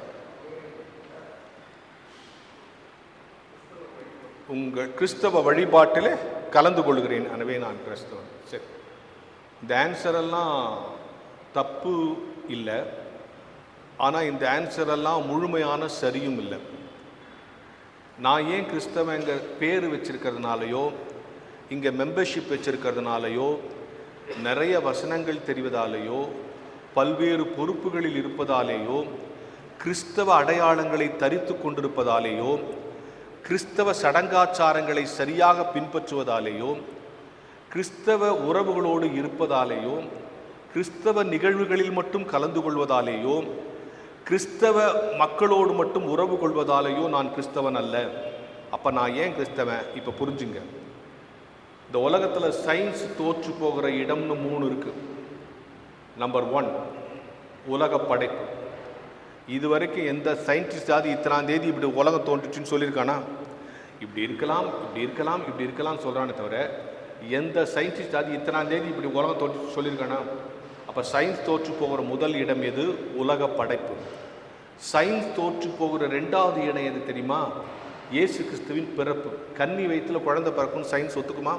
சயின்ஸுக்கு அபார்ஷன் தெரியும், குளோனிங் தெரியும், டெஸ்ட் டியூப் பேபி தெரியும், டிஎன்ஏ தெரியும். பரிசுத்தாவியில் அல்ல கர்ப்பம் வரும்னு சயின்ஸ் ஒத்துக்காது, சயின்ஸால் புரிஞ்சுக்க முடியாது, சயின்ஸ் ஏற்றுக்காது. அப்போ சயின்ஸ் தோற்று போகிற 2வது இடம் எது? இயேசு கிறிஸ்துவின் பிறப்பு.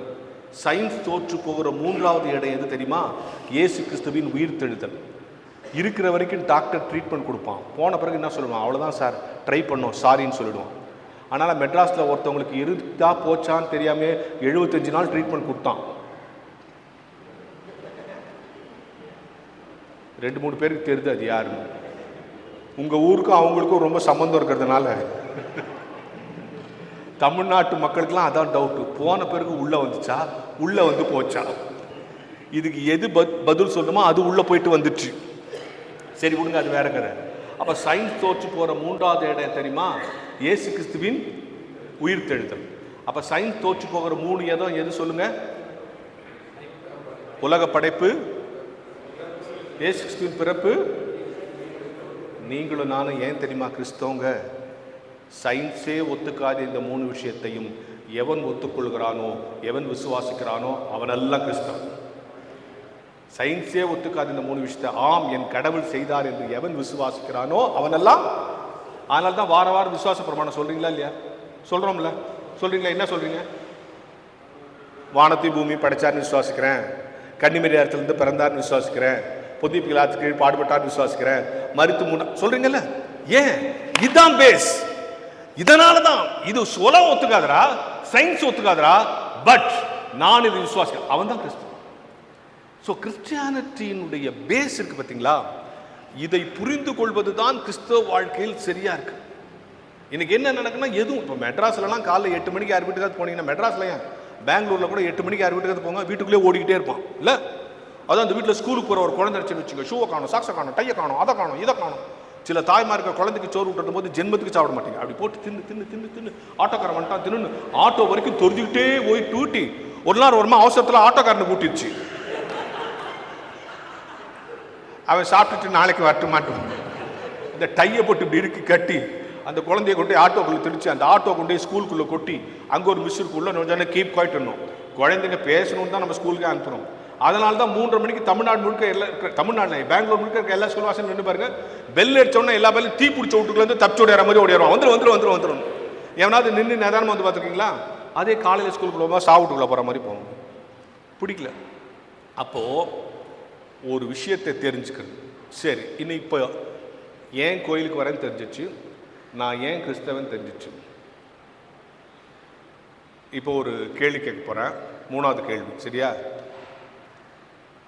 நீங்கள் மனசுக்கு இதுக்கு தான் இந்த வாத்தியார வேலை செய்கிறவங்களே கூப்பிடக்கூடாது. வந்தமா எதையாவது பேசிட்டு போவோமா இல்லாமல் நம்மளே கேள்வி கேட்டுக்கிறான்னு தானே நீங்கள் யோசிக்கிறீங்க. இந்த கேள்விகளுக்கான விடைகளில் இருந்து ஒரு புதிய வெளிச்சத்தை நீங்கள் பெற்றுக்கொள்ள வேண்டும், பெற்றுக்கொள்வீர்கள் என்பதுதான் என்னுடைய நம்பிக்கை, விசுவாசம். 3வது கேள்வி கேட்கலாமா? இம்மீடியட்டாக எல்லாரும் ஆன்சர் சொல்லுவீங்க. கேட்கவா? இயேசு கிறிஸ்து ஏன் இந்த உலகத்துக்கு வந்தார்? உடனே எங்கள் பக்கத்தில் ஒரு பாவி இருந்தான் சார், அவனை ரட்சிக்க வந்தார். அப்படியே என்னையும் பார்த்துட்டு இயேசு கிறிஸ்து ஏன் இந்த உலகத்துக்கு வந்தார்? பாவியை ரட்சிக்க இயேசு கிறிஸ்து உலகத்துக்கு வந்தார். இந்த ஆன்சர் ரைட்டா தப்பா? இந்த ஆன்சர் ரைட்டு தான். ஆனால் இது ஆர்டினரி ஆன்சர், இது பிகினர் ஆன்சர், சண்டே ஸ்கூல் பிள்ளைங்களுக்கான ஆன்சர், நான் கிறிஸ்டியன்ஸுக்கான ஆன்சர். நீங்கள்லாம் யாரு? இங்கேயே ஞானஸ்நானம் பெற்று, இங்கேயே திடப்படுத்தல் பெற்று, இங்கேயே கல்யாணமாகி, இங்கேயே குழந்தை பெற்று, இந்த சர்ச்சினுடைய எல்லா தபசு காலத்திலையும் ஆராதனையில் கலந்துட்டு, இங்கேயே ராபோசன் எடுத்து, இங்கேயே ஆர்வஸ் ஸ்பெஷலில் பிரியாணி வாங்கி சாப்பிட்டு, இங்கேயே எலெக்ஷன் நின்று எல்லாம் எவ்வளோ ஸ்ட்ராங். நம்ம இந்த ஆன்சரியா சொல்றது? இது பிகினர் ஆன்சர். அப்ப இன்னொரு ஆன்சர் இருக்கா? ஆமா இருக்கு. அந்த ஆன்சரை தான் தெரிஞ்சு, அதுதான் க்ரோயிங் லெவல் ஆன்சர். ஒரு மென்ஸ் ஃபெலோஷிப் லெவல்ல வந்த பிறகு பிகினர் ஆன்சரை சொல்லலாமா? சொல்லக்கூடாதுல்ல. அப்ப நம்ம லெவல் ஆன்சர்னு ஒன்று இருக்கு. அந்த ஆன்சரை தெரிஞ்சுக்கணும்ல.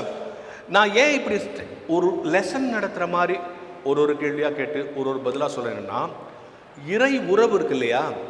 இறை உறவுங்கிறது நம்ம சொந்தக்காரங்களோட கிளம்பி போய் ஒரு நாள் அவங்க வீட்டில் 3 நாள் தங்கிட்டு வர்றதுங்கிறது இல்லை. அதே மாதிரி ஃப்ரெண்ட்ஸ் வீட்டுக்கு போகிறோம், எல்லாம் டூர் போகிறோன்றது இல்லை. கடவுளோட உறவுங்கிறது ஒவ்வொரு நாளும் மேம்பட வேண்டியது. With spiritual knowledge.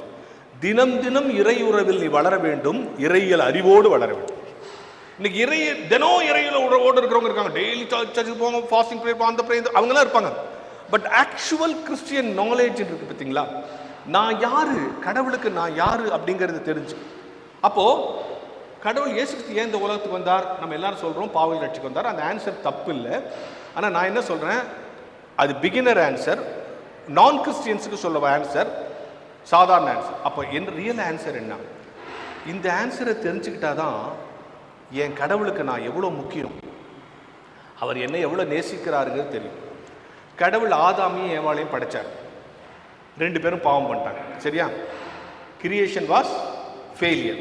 ஆதாமையும் ஏவாளையும் படைச்சாரு, கிரியேஷன் வாஸ் ஃபெயிலியர். உடனே அடுத்தது நியாயப்பிரமாணத்தை உருவாக்குறார். நியாயப்பிரமாணம்னா என்ன? இது எனக்கு பிடிக்கும், இது எனக்கு பிடிக்காது, இதை நீ செய்யணும், இதை நீ செய்யக்கூடாது. பைபிளில் மொத்தம் எத்தனை நியாயப்பிரமாணம் இருக்கு? 630 நியாயப்பிரமாணங்கள் இருக்கு.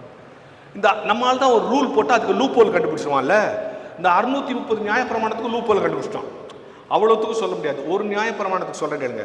ஒரு நியாயப்பிரமாணம் சொல்லுது ரத்தம் சிந்துதல் இல்லாமல் பாவ மன்னிப்பு இல்லைன்னு சொல்லுது. அதான் நீ பாவம் பண்ணினா வீட்டிலேருந்து ஆட்டையாவது மாட்டையாவது கோழியாவது கொண்டது என்ன பண்ணோம்?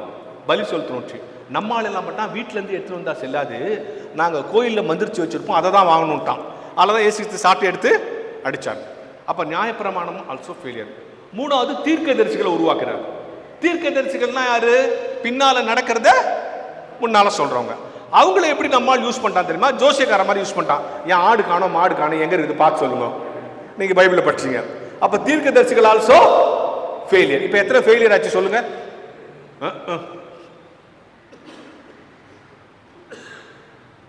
3 ஃபெயிலியர் ஆச்சு. என்னன்னா,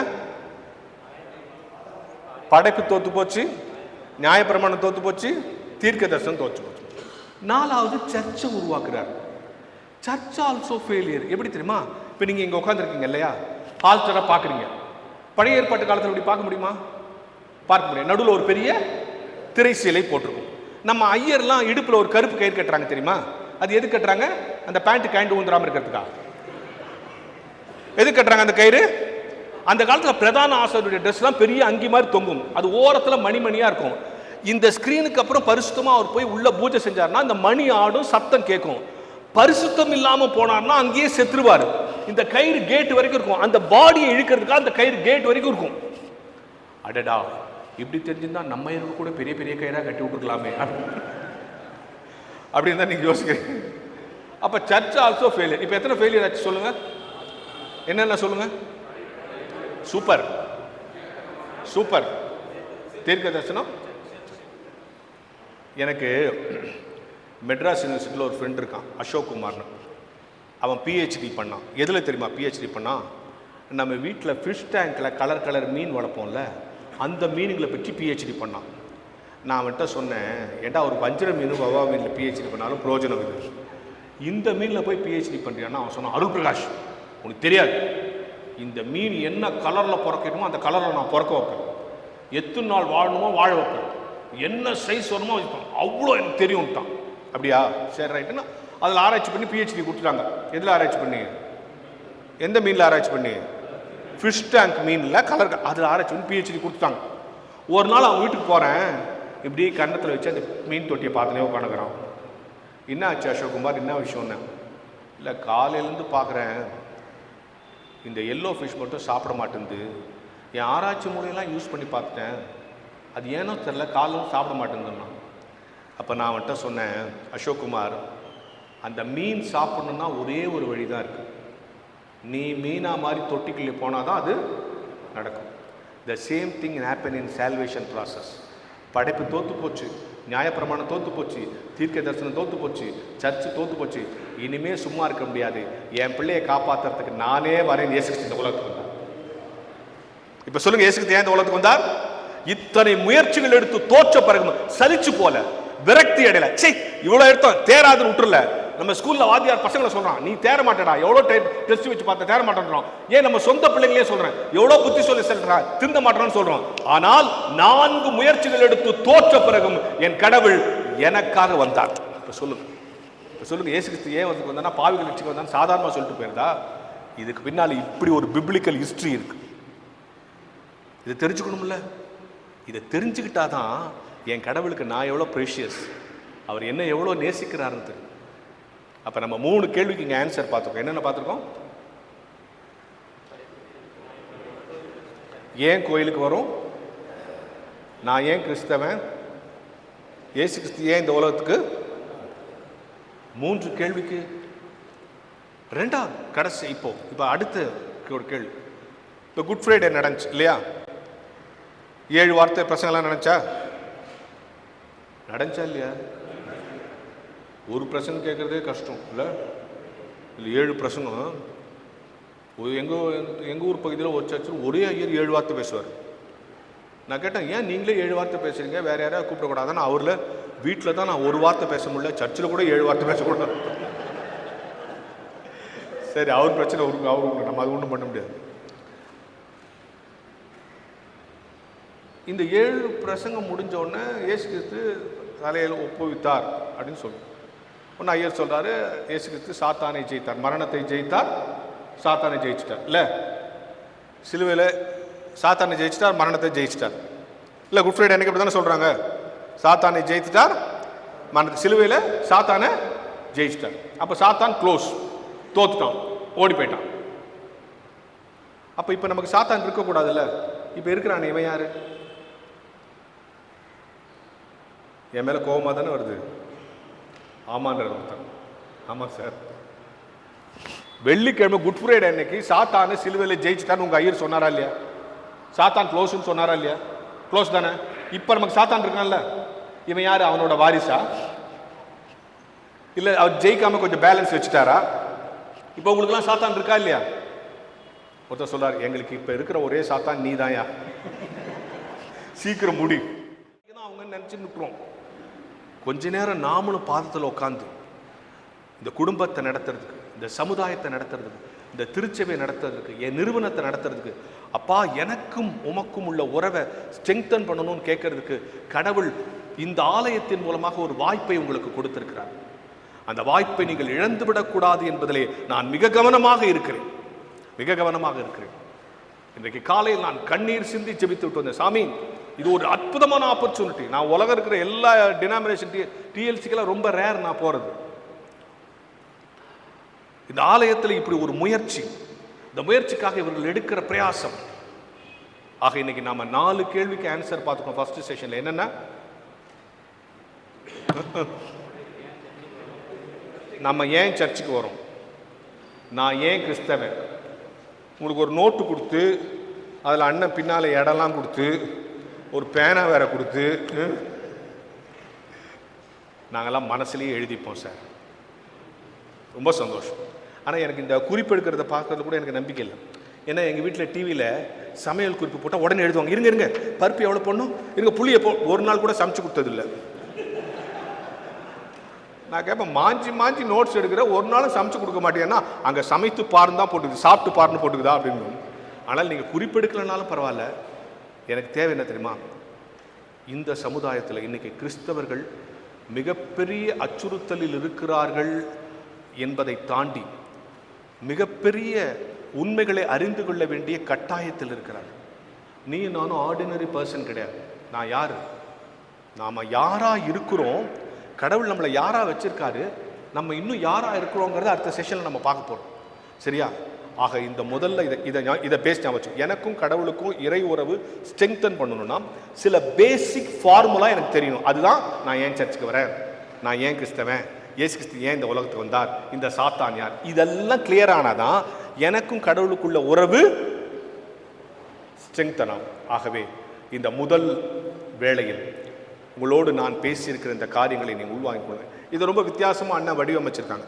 எனக்கு நான் கேட்டுட்டு இருந்தேன், என்ன எப்படி பொதுவாக பேசிட்டு வந்துடும் இல்லை, பேசின பிறகு இப்போ உங்களை குரூப்பாக பிரிப்பாங்க, நீங்கள் டிஸ்கஸ் பண்ணிவிட்டு இப்போ நீங்கள் உள்வாங்கி கொண்ட விஷயங்களை குறித்து நீங்களை இங்கே ப்ரெசென்ட் பண்ணுவீங்கலாம் சொன்னாங்க. பரவாயில்ல, ரொம்ப நல்லது. ஒரு இன்ட்ராக்ஷன் இருக்கிறது மிக்க நல்லது. ஆகவே இந்த முதல் அறிமுகத்தில், இந்த கருத்தரங்க அறிமுகத்தில் கடவுளுக்கும் எனக்குமான உறவு என்பதை பொறுத்து தான் இப்போ இதை மனுஷங்கிட்ட எப்படி ரிஃப்ளெக்ட் பண்ண போகிறோங்கிறத ஆஃப்டர்நூன் செஷன் மேலே நம்ம பார்க்க போகிறோம்.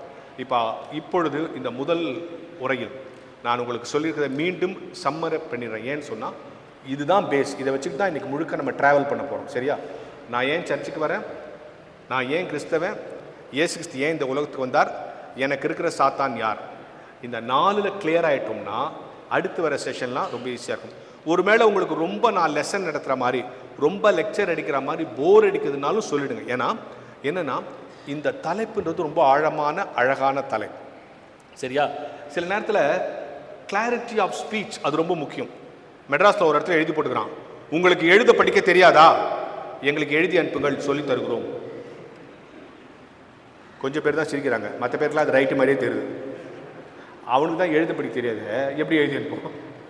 அதாவது இது கூட பரவாயில்ல, கவர்மெண்ட்டில் ஒரு இடத்துல எழுதி போட்டுக்கிறான் சார், எலக்ட்ரிசிட்டி போர்டு அபாயம். என்னது அபாயம்னா டேஞ்சர், நமக்கு தெரியும், அது பக்கம் போடணும். அது கீழே போட்டுக்கிறான் எச்சரிக்கை. அபாயம்னு போட்ட சரி, எச்சரிக்கை. அதுக்கு கீழே போட்டுக்கிறான் 1000 வாட்ஸ் மின்சாரம் பாய்கிறது. என்ன அபாயம், என்ன எச்சரிக்கை, 1000 வாட்ஸ் மின்சாரம் பாய்கிறது. டீட்டெயில் எழுதிட்டான். அதுக்கு கீழே எழுதிக்கிறான் தொடாதே. அதை நம்ம ஏன் தொட போகிறோம்? நீ தான் அபாயம்னு ஏட்ட, எச்சரிக்கைன்னு வேற ஏட்ட, 1000 வாட்ஸ் மின்சாரம் பாயுதுன்னு வேற ஏட்ட, அது கீழே தொடாது. அது கீழே இன்னொன்று எழுதிக்கிறான், தொட்டால் செத்து விடுவீர்கள். ஏன்டா 1000 வாட்ஸ் மின்சாரத்தை தொட்டா செத்துவோம் நமக்கு தெரியாத. அதுக்கு கீழே இன்னொன்று எழுதிக்கிறான், பார்த்தாலும் தான் சூப்பர், மீறினால் தண்டிக்கப்படுவீர்கள். அவன் தான் செத்து போடுவானே, நீ யாரை தண்டிக்க போற? என்னன்னா ரொம்ப டீட்டெயிலாக சொல்றாங்களாம். அதனால எதுக்கு இதை சொல்லனா, நான் டீட்டெயிலாக சொல்றேங்கிறதுனால ராங்கா போய் சேர்ந்துடக்கூடாது. சரியா? அகைன் ஐ எம் டெல்லிங், 4 பேசிக் ஃபார்முலாவை பார்த்துருக்கோம். இந்த ஃபார்முலாவை பேஸ் பண்ணி தான் தொடர்ந்து நம்ம டிராவல் பண்ண போகிறோம். தேங்க்யூ. 10 நிமிஷம் தான் டீ பிரேக். டீ 10 நிமிஷத்துக்கு குடிச்சிடலாம். ஆறி போச்சுன்னா டீ பிரேக் முடிஞ்ச உடனே குரூப் டிஸ்கஷன் இருக்குது.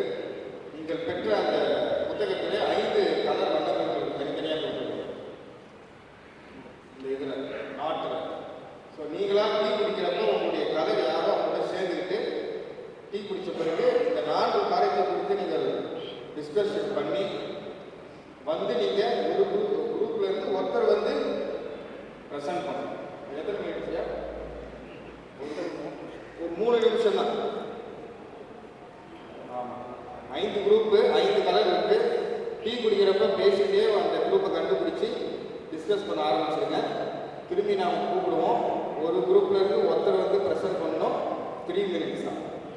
ஸோ ஒரு கூடுதல் அனௌன்ஸ்மெண்ட், நாளை மாலை 4 மணிக்கு 4ஆம் தேதி நாளை மாலை 4 மணிக்கு நம்முடைய பாவனா சமுத்திர திருச்சபையிலே சிறப்பாக ஒரு பட்டிமன்றம் நடைபெற இருக்கிறது. உங்கள் அனைவருக்கும் தெரியும்.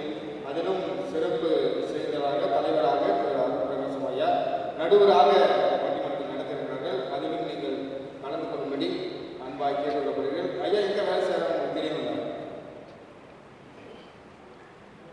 ஐயா எங்கே வேலை என்ன வேலை செய்யறாங்கன்னு தெரியும், எங்கே வேலை செய்யறாங்கன்னு தெரியுமா? ஏலம், சென்னையில் ஏலம் தமிழ் இவாஞ்சலிக்கல் சர்ச்சோடைய ஹையர் செகண்டரி ஸ்கூல் ஏலம் ஃபெப்ரிஷியஸோடைய முதல்வர், ஹெட்மாஸ்டர், பிரின்சிபல் ஏதாவது வச்சுங்க. அங்கே ஸ்கூலு அவர் இன்சார்ஜாக இருக்குது. அது ஒரு கூடுதல் இதுவாக நான் சொல்கிறேன். இப்பொழுது நாம் டீ பிரேக்குக்கு நாம் கடந்து செல்கிறோம். விரைவாக டீ குடித்துக்கிட்டு டிஸ்கஷன் பண்ணி ஒருத்தர் 5 குரூப்லேருந்து ஒருத்தர் வந்து ப்ரெசென்ட் பண்ணும்படி அன்பாக கேட்டுக்கொள்ளப்படுகிறது.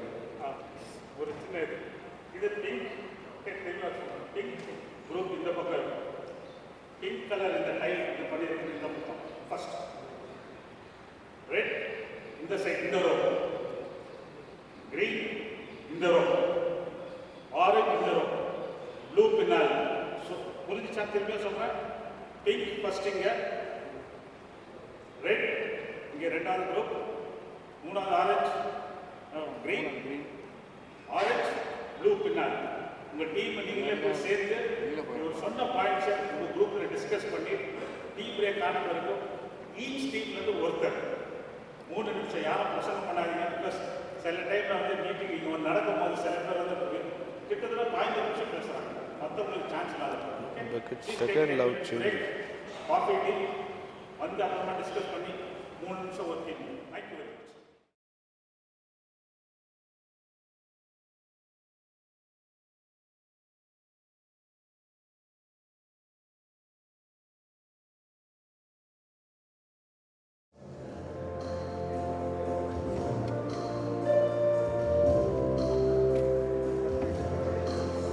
மகிழ்வோம் மகிழ்வோம் தினமாக மகிழ்வோம், இயேசுராஜனம் சொந்தமாயினார். மகிழ்வோம் மகிழ்வோம் தினமாக மகிழ்வோம், இயேசுராஜனம் சொந்தமாயினார். இந்த பாதலத்தில் சொந்தக்காரர் எந்த உள்ளத்தில் சொந்தமானார். இந்த பாதலத்தில் சொந்தக்காரர் எந்த உள்ளத்தில் சொந்தமானார். ஆனந்தமே பரமானந்தமே இது ஆகியமே. ஆனந்தமே பரமானந்தமே இது பெரும் பாக்கியமே. இந்த பாதலத்தில் சொந்தக்காரர் எந்த உள்ளத்தில் சொந்தமானார்.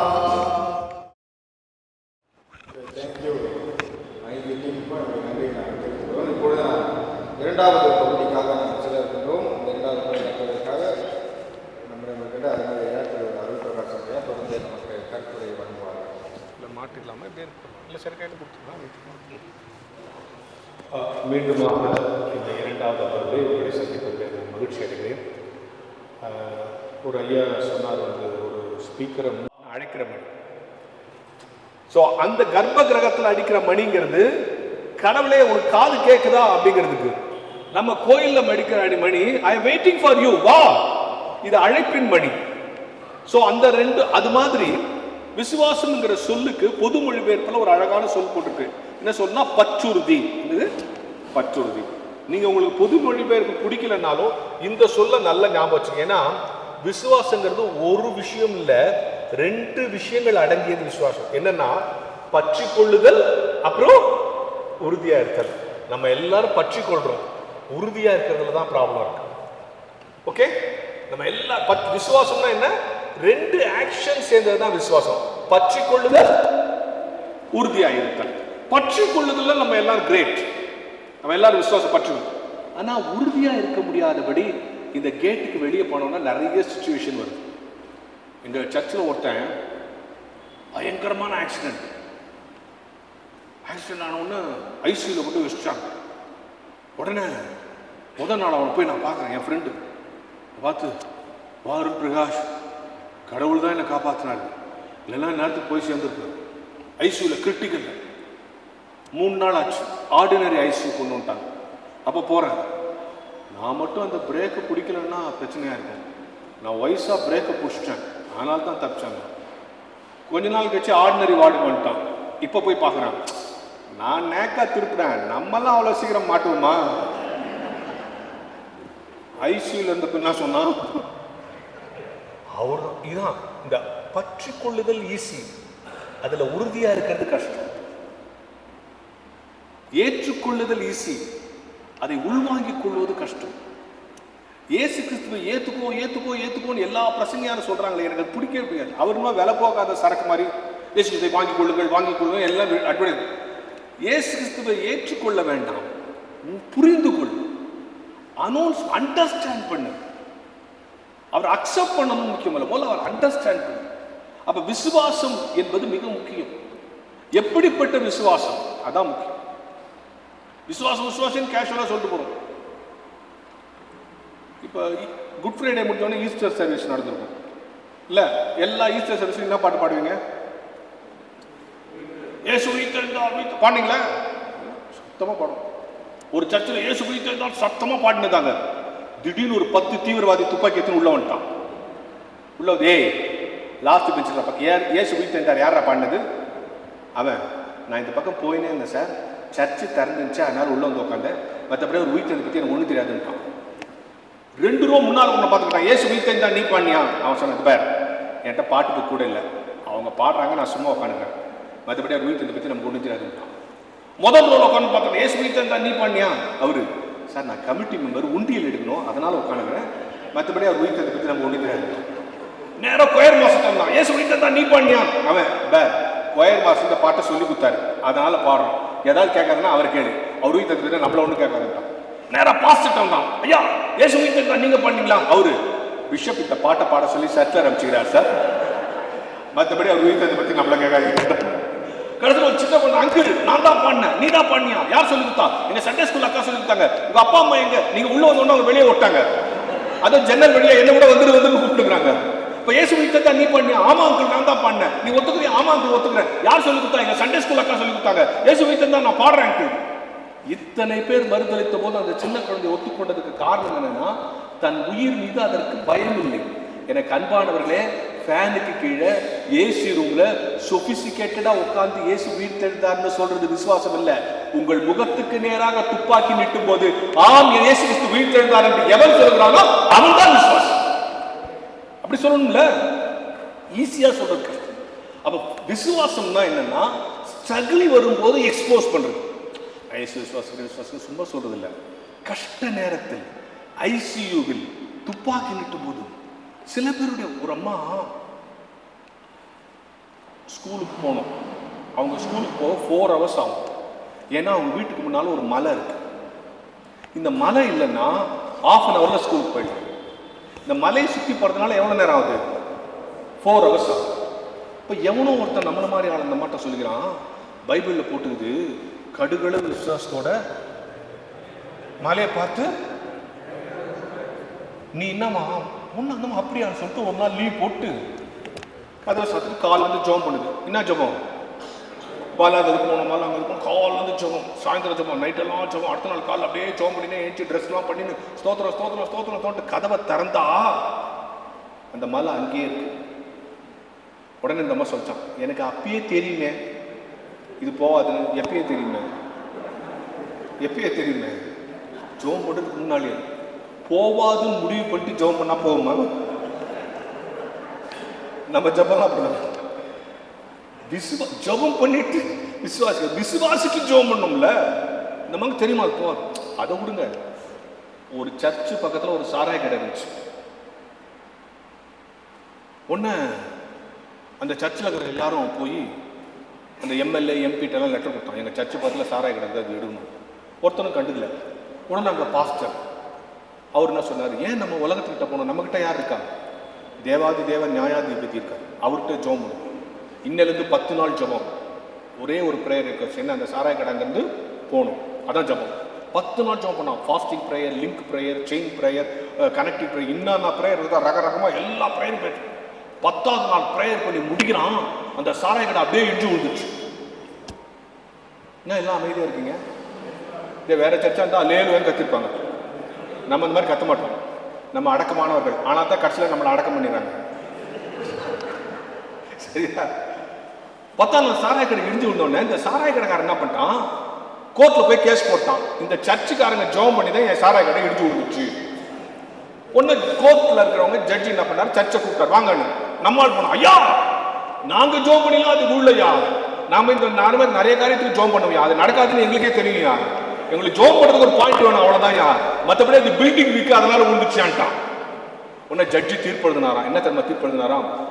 சாராயக்கடை விழுந்ததற்கு கிறிஸ்தவர்களின் ஜெபம்தான் காரணம் என்று சாராய கடைக்காரனே விசுவாசித்தாலும்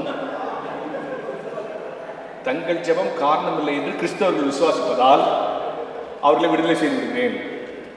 இந்த அழகில் நம்ம விசுவாசம் இல்லை. ஸோ விசுவாச பிரமாணம் சொல்கிறோம்ல, விசுவாச பிரமாணம், நிச்சய விசுவாசம், அப்போஸ்தல விசுவாசம் சொல்கிறோம். கிறிஸ்தவ வாழ்க்கை எப்படி நிலைநிறுத்தப்படுகிறது என்று சொன்னால், இன்னைக்கு வரலாறு பேசுகிறவங்க, அறிவியல் பேசுகிறவங்க பைபிள் எடுத்துக்கிட்டு இது சாத்தியம் இல்லை, இப்படி நடந்திருக்காது, அப்படி இப்படின்லாம் பேசுகிறாங்க. கடவுள் இல்லைன்னு நிறைய பேர் சொல்கிறான். நான் இப்போ ஒன்று சொல்ல போகிறேன், நீங்கள் நல்லா இது ஆழமாக புரிஞ்சுங்க. கடவுள் இருக்கிறான்னு கொஞ்சம் பேர் சொல்கிறான், இல்லைன்னு கொஞ்சம் பேர் சொல்கிறான். கடவுள் இருக்கிறாருங்கிறதுக்கு எது உதாரணம்? யார் தெரியுமா ஆதாரம்? கடவுள் இருக்கிறாருங்கிறதுக்கு எது ஆதாரம்? நீங்கள் இல்லை, கடவுள் இல்லைங்கிறவன் தான் கடவுள் இருக்கிறாருங்கிறதுக்கு முதல் ஆதாரம். உங்களுக்கு புரியல? கடவுள் இல்லைன்னு சொல்கிறானே அவன் தான் கடவுள் இருக்கிறாருங்கிறதுக்கு ஃபர்ஸ்ட் விட்னஸ். எப்படி தெரியுமா? வாட் இஸ் திஸ் அப்படின்னு கேட்டால் என்ன சொல்லுங்க? This is pen. What is திஸ்ன்னு கேட்குறேன், திஸ் இஸ் பென் நீங்கள் சொல்லுங்க. What is my question? What is this? What is your answer? This is pen. நீங்கள் எல்லாரும் திஸ் இஸ் நாட் கேட் அப்படின்னு ஆன்சர் சொல்றீங்கன்னா என்னுடைய கொஸ்டின் என்னவா இருந்திருக்கும்? திஸ் இஸ் கேட் அப்படின்னு கேட்டிருந்தா நீங்க எல்லாம் என்ன சொல்லிப்பீங்க? இது கேட் கிடையாதுன்னு சொல்லிப்பீங்க. So question first, always answer next, இல்லையா? கடவுள் இல்லைன்னு ஒருத்தன் சொல்ல ஆரம்பிக்கிறான்னா அதுக்கு முன்னாலே எவனோ ஒருத்தன் கடவுள் இருக்கான்னு உணர்ந்து சொல்லியிருப்பான்ல, அதுக்கப்புறம் தான் இல்லைங்கிற ஆர்குமெண்ட்டே வந்திருக்கும்.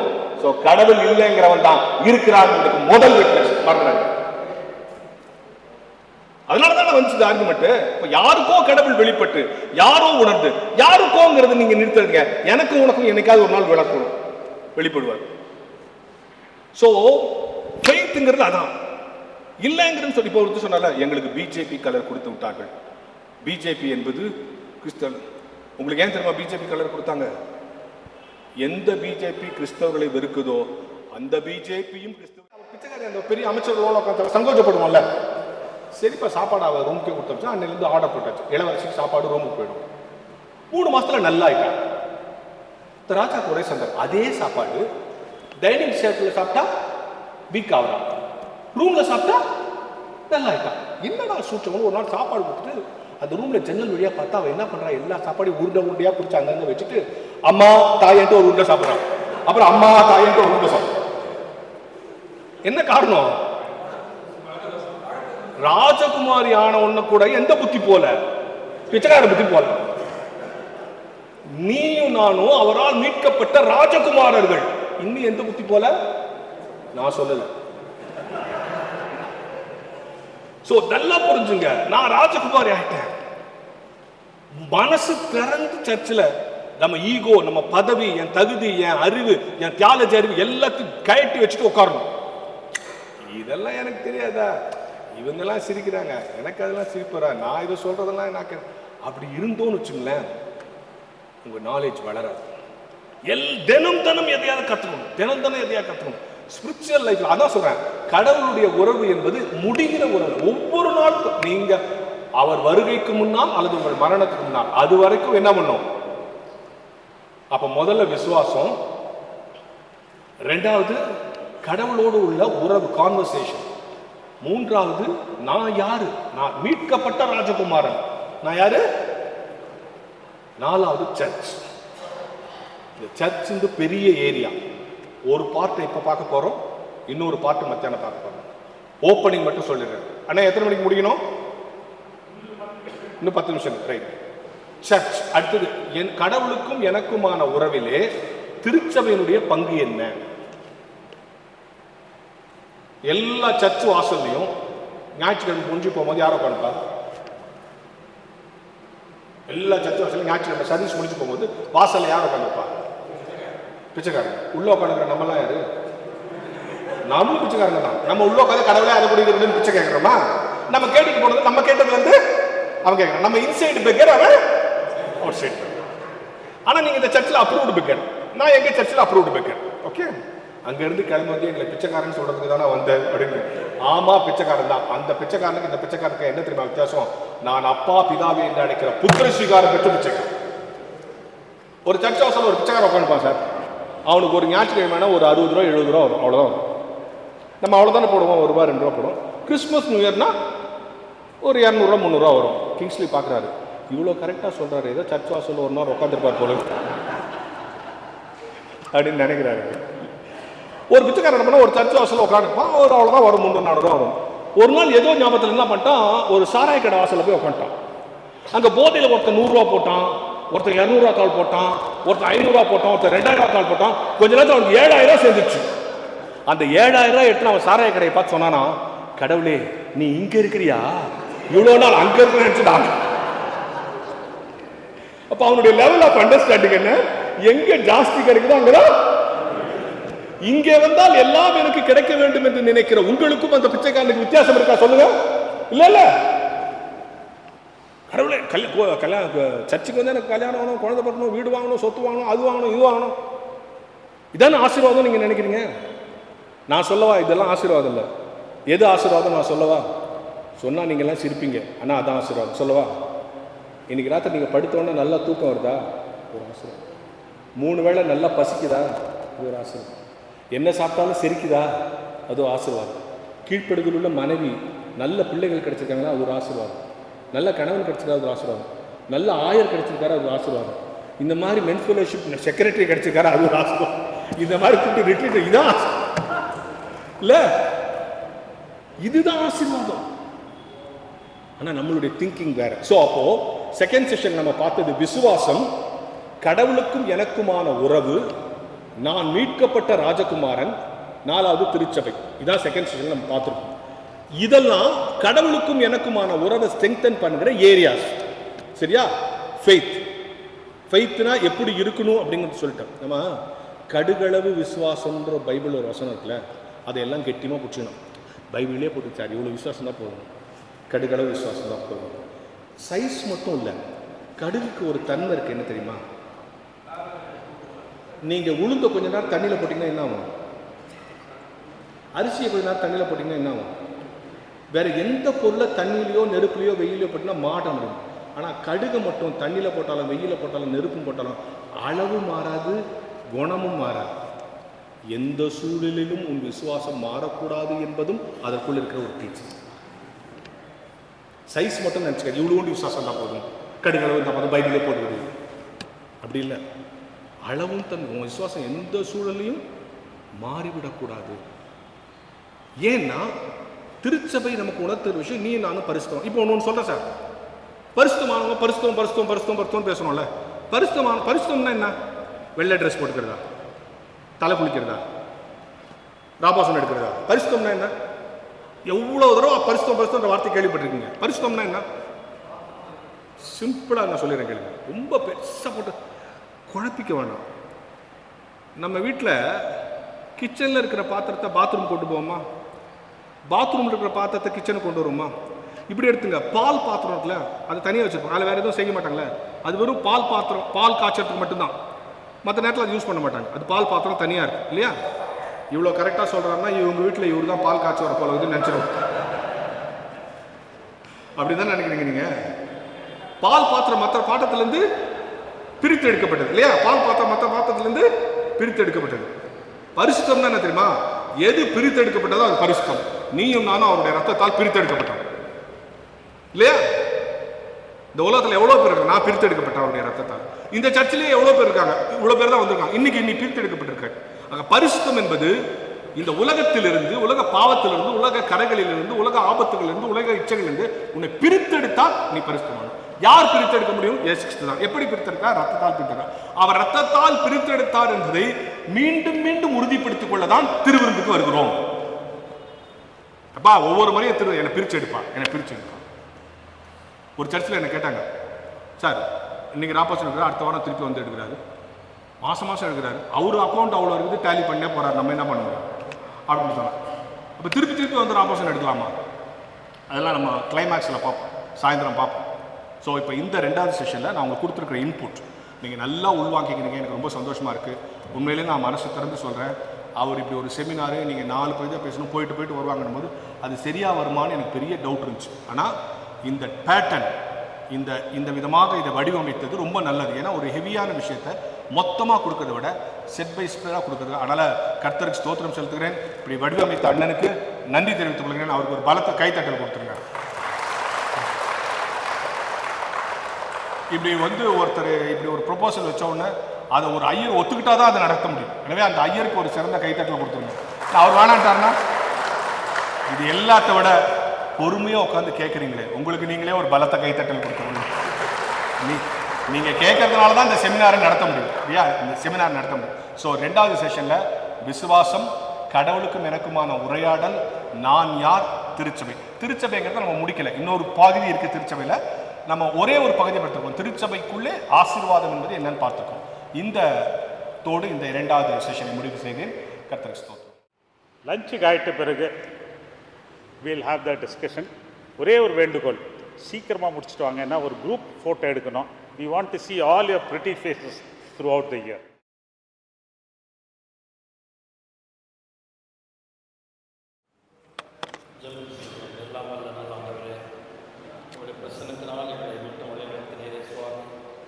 கிறிஸ்தவர்கள் நாங்கள் விசுவாசிகள் இருந்தாலும் கட்டாக அநேக காரியங்கள் எனக்கு தெரியாத ஒரு சூழ்நிலையிலே இந்த அருமையான ஒரு ஐக்கியத்தை கொடுத்து அநேக காரியங்களை புரிந்து கொண்ட உங்களுடைய அடியார் மூலமாக உதவி செய்ததற்கு நன்றி செலுத்துகிறோம். பிரசன்னத்துக்கு ஸ்தோத்திரம். இப்பொழுதும் நாங்கள் எங்களுடைய மகத்துக்கு செல்ல போகிறோம். நாங்கள் குரூப் டிஸ்கஷனில் பிரசன்னத்திலிருந்து நல்ல பாயிண்ட்களை நாங்கள் கண்டுபிடிக்க கிருபை செய்யும். எங்களுடைய பிரசன்னத்தினால் வாழ்ந்துள்ளோம். இயேசு கிறிஸ்து மூலமாக தாழ்மையாக ஜெபிக்கின்றோம் நல்ல பிதாவே. ஆமென்.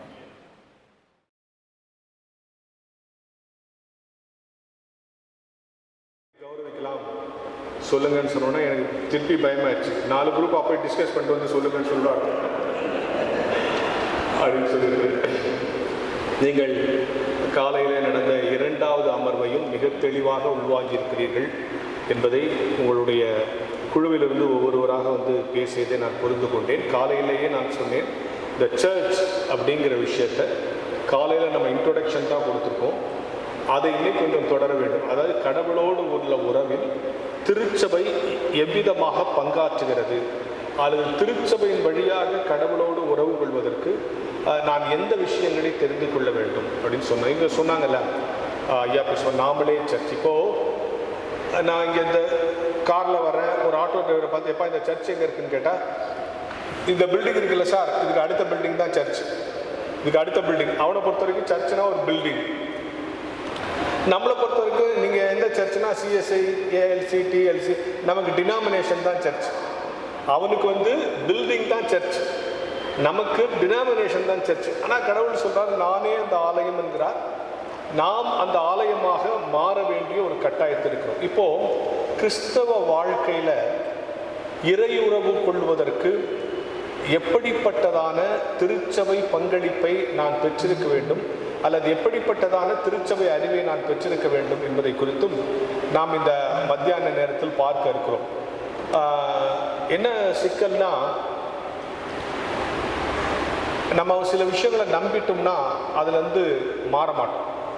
அதுதான் நம்மளுடைய பலவீனமே இல்லையா? சில விஷயங்களை நம்பிட்டோம்னா மாற மாட்டோம். ஒருத்தன் பூனையை முழுகிற மாதிரி கனவு கண்டான். ஒரு நாள் ராத்திரி பூனையை முழுகிற மாதிரி கனவு கண்டான். அடுத்த நாள் காலையில் எழுந்துச்சு டாக்டர்கிட்ட போயிட்டான். டாக்டர், நேற்று ராத்திரி ஒரு பூனையை முழுகிட்டேன், வெளியே எடுக்கணும். டாக்டர் சொன்னார், அது எப்படிப்பா பூனையை முழிக்கலாம் இருக்க முடியும்? நான் சொல்கிறேன் என்ன நீங்கள், அவன் அதை கனவுன்னு நினைக்கல, நிஜம் நம்பிட்டான். ஆனால் டாக்டர் எக்ஸ்ரே எடுத்து வந்து பூனை இல்லைப்பான்ட்டார். அவன் சொன்னான், இல்லை நான் முழுகிட்டேன், நீங்கள் இல்லைன்றீங்களேன்ட்டு வேறு டாக்டர் போய் எக்ஸ்ரே எடுத்தான். அவனும் இல்லைன்ட்டான். இன்னொரு டாக்டர் போனான். இது மாதிரி 15 டாக்டர்கிட்ட போயிட்டான். 15 பேர் எக்ஸ்ரே எடுத்து பூனை இல்லைன்னு சொல்லிட்டான். 16வது ஒரு டாக்டர்கிட்ட போனான். அந்த டாக்டர் தான் கண்டுபிடிச்சான், இவன் பூனையை முழுங்கிட்டதா நம்புறான். அந்த நம்பிக்கையை இவன்கிட்ட எடுத்துட்டா போதும்னு சொல்லிட்டு எக்ஸ்ரே எடுத்து எக்ஸ்ரேல இவனே ஒரு பூனையை வரைஞ்சி, ஆமாப்பா நீ பூனையை முழுங்கிருக்கிறப்பான்னு டாக்டர். ஒன்றா 15 முட்டா பையன் டாக்டர் எடுக்கவே இல்லை, நீங்கள் எப்படி எடுத்தீங்கன்னா? அவெல்லாம் லைட்டை போட்டு எடுத்துக்கிறான். அப்பா பூனை வெளியே வரலாம், இருட்டில் எடுத்து கப்பு குடிச்சிட்டப்பாங்க.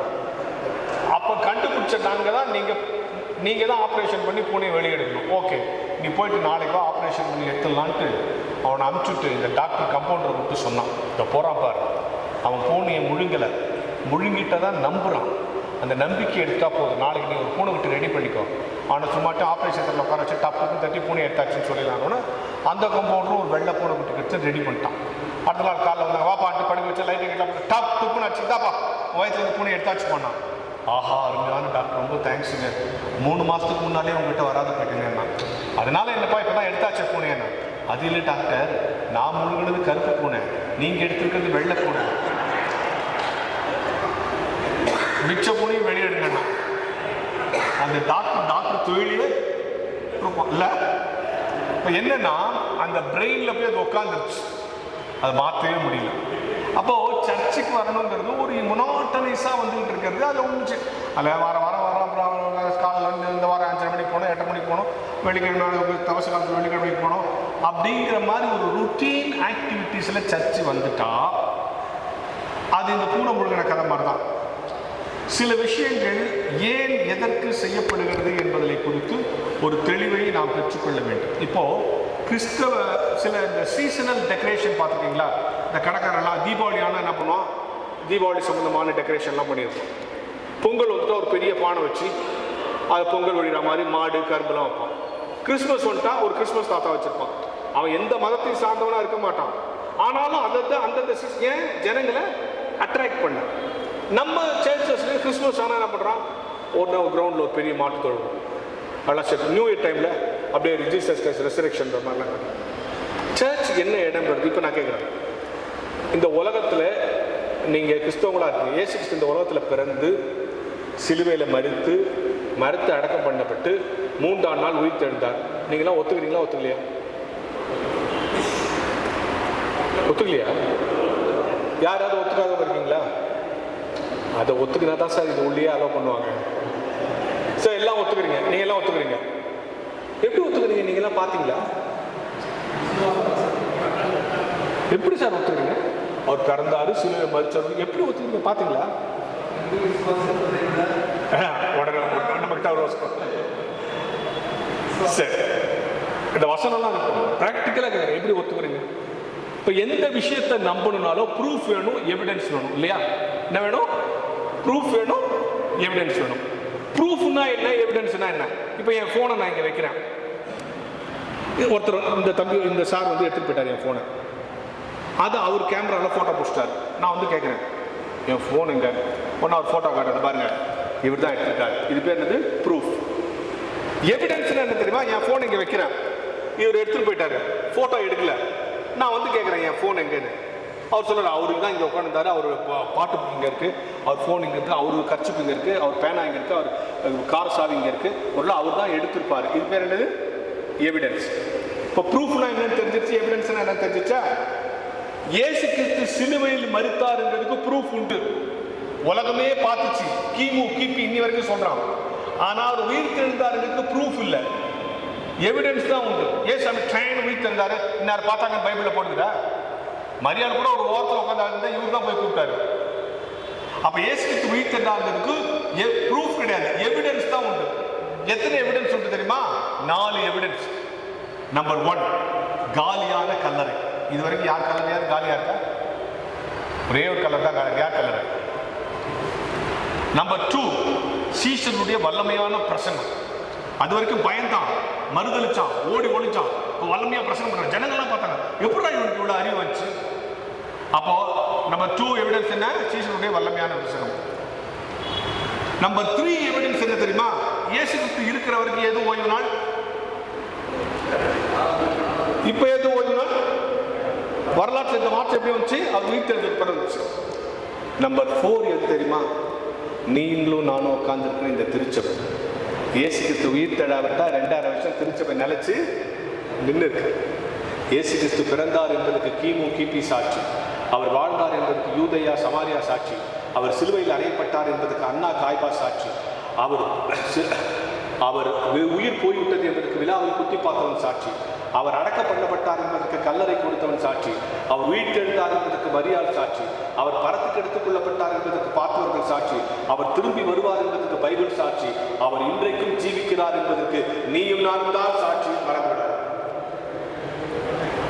அப்போ the church is the evidence, உயிர்த்தெழுதலின் அடையாளம்.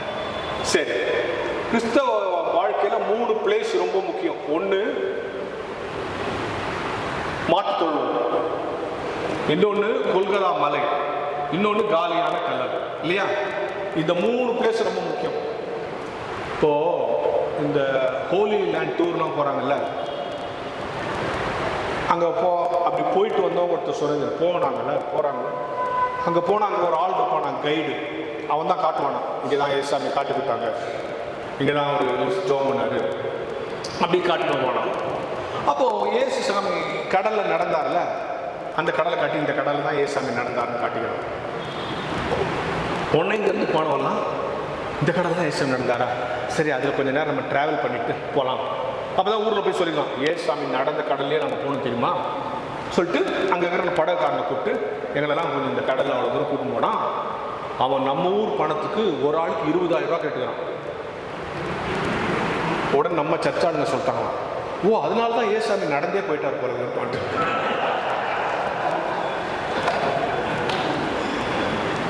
அப்போ எங்க கொண்டாந்து எங்க சேர்த்தாங்க பாருங்க. இப்ப கேட்குறேங்க, மாட்டு தொழுவம், கொல்கதா மலை, காலியான கல்லறை, இந்த 3 நம்ம மறக்க முடியாது. ஒவ்வொரு ஞாயிற்றுக்கிழமை ஆலயத்துக்கு உள்ளால வரும்போதும் இந்த 3 அவர் ஒரு கன்னி மரியாதத்தில் பிறந்து அந்த அம்மா வீட்டுக்காரன் சந்தேகப்பட்டு இல்லை, அதுக்கப்புறம் அவர் பிறந்து அவர் எகிப்துக்கு எடுத்து ஓடி, அப்புறம் அவங்க எல்லாரும் வந்து பண்ணி யூதாஸ் காட்டி கொடுத்து சிலுவையில் அடைஞ்சு கடிச்சு துப்பி, அதுக்கப்புறம் சிலுவையில் மரணம் அடைஞ்சு 3ஆம் நாள் உயிர் தெழுந்து, அதுக்கப்புறம் இதெல்லாம் எதுக்கு? இதான் நேரம் நம்மளை மீட்க முடியாது, அவ்வளோ வல்லமை கிடையாது அவருக்கு. கோபம் தானே அவர் என் மேலே இப்படித்தான் ரொம்ப காலமாக சொல்லியிருக்கிறாங்க. இப்போ வந்து அதை மாத்திரியன்னு தானே நினைக்கிறீங்க? என் கேள்வி ரைட்டா? இப்படி ஒரு இந்த 33 வருஷ நிகழ்வு தேவையா? ஏன்? நல்லா புரிஞ்சுங்க. கடவுளுடைய தன்மைகள் என்பது 3. கடவுள் அன்பானவர், பரிசுத்தமானவர், நீதியானவர். என்னது? கடவுள் அன்பானவர், பரிசுத்தமானவர், நீதி. கடவுளை போல அன்பானவர் இந்த உலகத்தில் கிடையாது, கடவுளை போல பரிசுத்தமானவங்க இந்த உலகத்தில் கிடையாது, கடவுளை போல நீதியானவங்க கிடையாது. சரியா? ஆனா நான் இந்த 3த்துலயும் கம்மி. நான் கடவுள் மாதிரி அன்பானவனா? என் அன்பு மாயமானவன். நான் பரிசுத்தமானவன் இல்லை, நான் நீதியானவன் இல்லை. இந்த 3 இல்லாத என்ன இந்த 3த்துலயும் சிறந்திருக்கிறவர் சேர்த்துக்கணும்னா இதுல எதையோ ஒன்ன காம்ப்ரமைஸ் பண்ணாதானே சேர்த்துக்க முடியும், இல்ல? புரியுதா உங்களுக்கு? இப்ப என்ன அன்பா சேர்த்துக்கிட்டாருன்னு வச்சுங்க, என் தப்பெல்லாம் கண்டுக்கலன்னு அர்த்தம். அப்ப நீதியானவர்கள் அடிபட்டு போகுது. என்ன நீதியா தண்டிக்கிறான்னு வச்சுங்க, அப்ப அன்பானவர் வந்து அடிபட்டு போகுது. இப்ப இது 3த்துல ஏதோ ஒன்ன காம்ப்ரமைஸ் பண்ணாதானே கடவுளை என்ன மீட்க முடியும். அதுக்குதான் இயேசு அனுப்புறாரு. அவர் யார் வயிற்றுல பிறந்தாரு? கன்னி வயிற்றுல பிறந்தாரு. பரிசுத்தமானவர் ஓகே ஆயிடுச்சா? சிலுவை பெரியது என் மேல அன்பு செலுத்தினாரு, அன்பானவர் ஓகே ஆயிடுச்சா? என் பாவத்துக்காக அவர் மரிச்சிட்டார், நீதியானவர் ஓகே ஆயிடுச்சா? இந்த 3ஐயும் இழக்காமல் என்னை மீட்கத்தான் இயேசு கிறிஸ்து என்கிற படைப்பு இந்த உலகத்துக்கு அனுப்பப்பட்டது என்பதை புரிந்து கொள்ளும். இந்த புரிதல், இதுதான் பேசிக் அண்டர்ஸ்டாண்டிங். இதை புரிஞ்சுக்கணும்ல.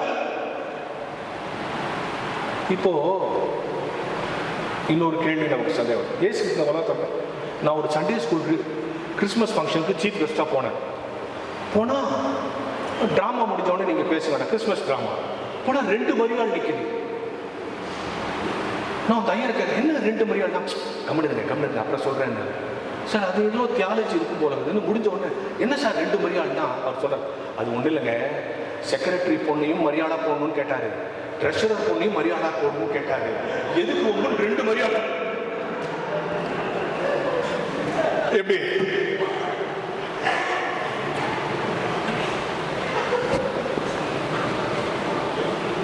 இப்போ நான் உங்களை கேட்குறேன், இயேசு கிறிஸ்து பிறக்கிறதுக்கு முன்னால கேப்ரியேல் தூதன் மரியாதை வந்து பேசினாரா? அடுத்தது ஜோசப் போய் பேசினாரா? அடுத்தது மேய்ப்பர் தூதன் போய் பேசினாரா? இவ்வளோ பேசின கேப்ரியேல் தூதன் நேராக அந்த சத்திரத்துக்கு போய், எப்பா ஒரு 2 பேர் வருவாங்க, ஒரு இடவைன்னு சொல்லியிருக்கலாம்ல, ஏன் சொல்ல? நமக்கு எக்ஸ்ட்ரா ஒரு சீனாவது போட்டுக்கலாம்ல ட்ராமால. கேப்ரியேல் தூதனும் சத்திரக்காரனும் பேசுகிற காட்சி. மரியாதை பேசினாரு, யோசப்கிட்ட பேசுறாரு, மேய்ப்பர்கிட்ட போய் பேசுறாரு. இவ்வளோ பேசுறவர் ஏன் அந்த சத்திரக்காரன்ட்ட மட்டும் போய் பேசல? என் கேள்வி ரைட்டா இல்லையா?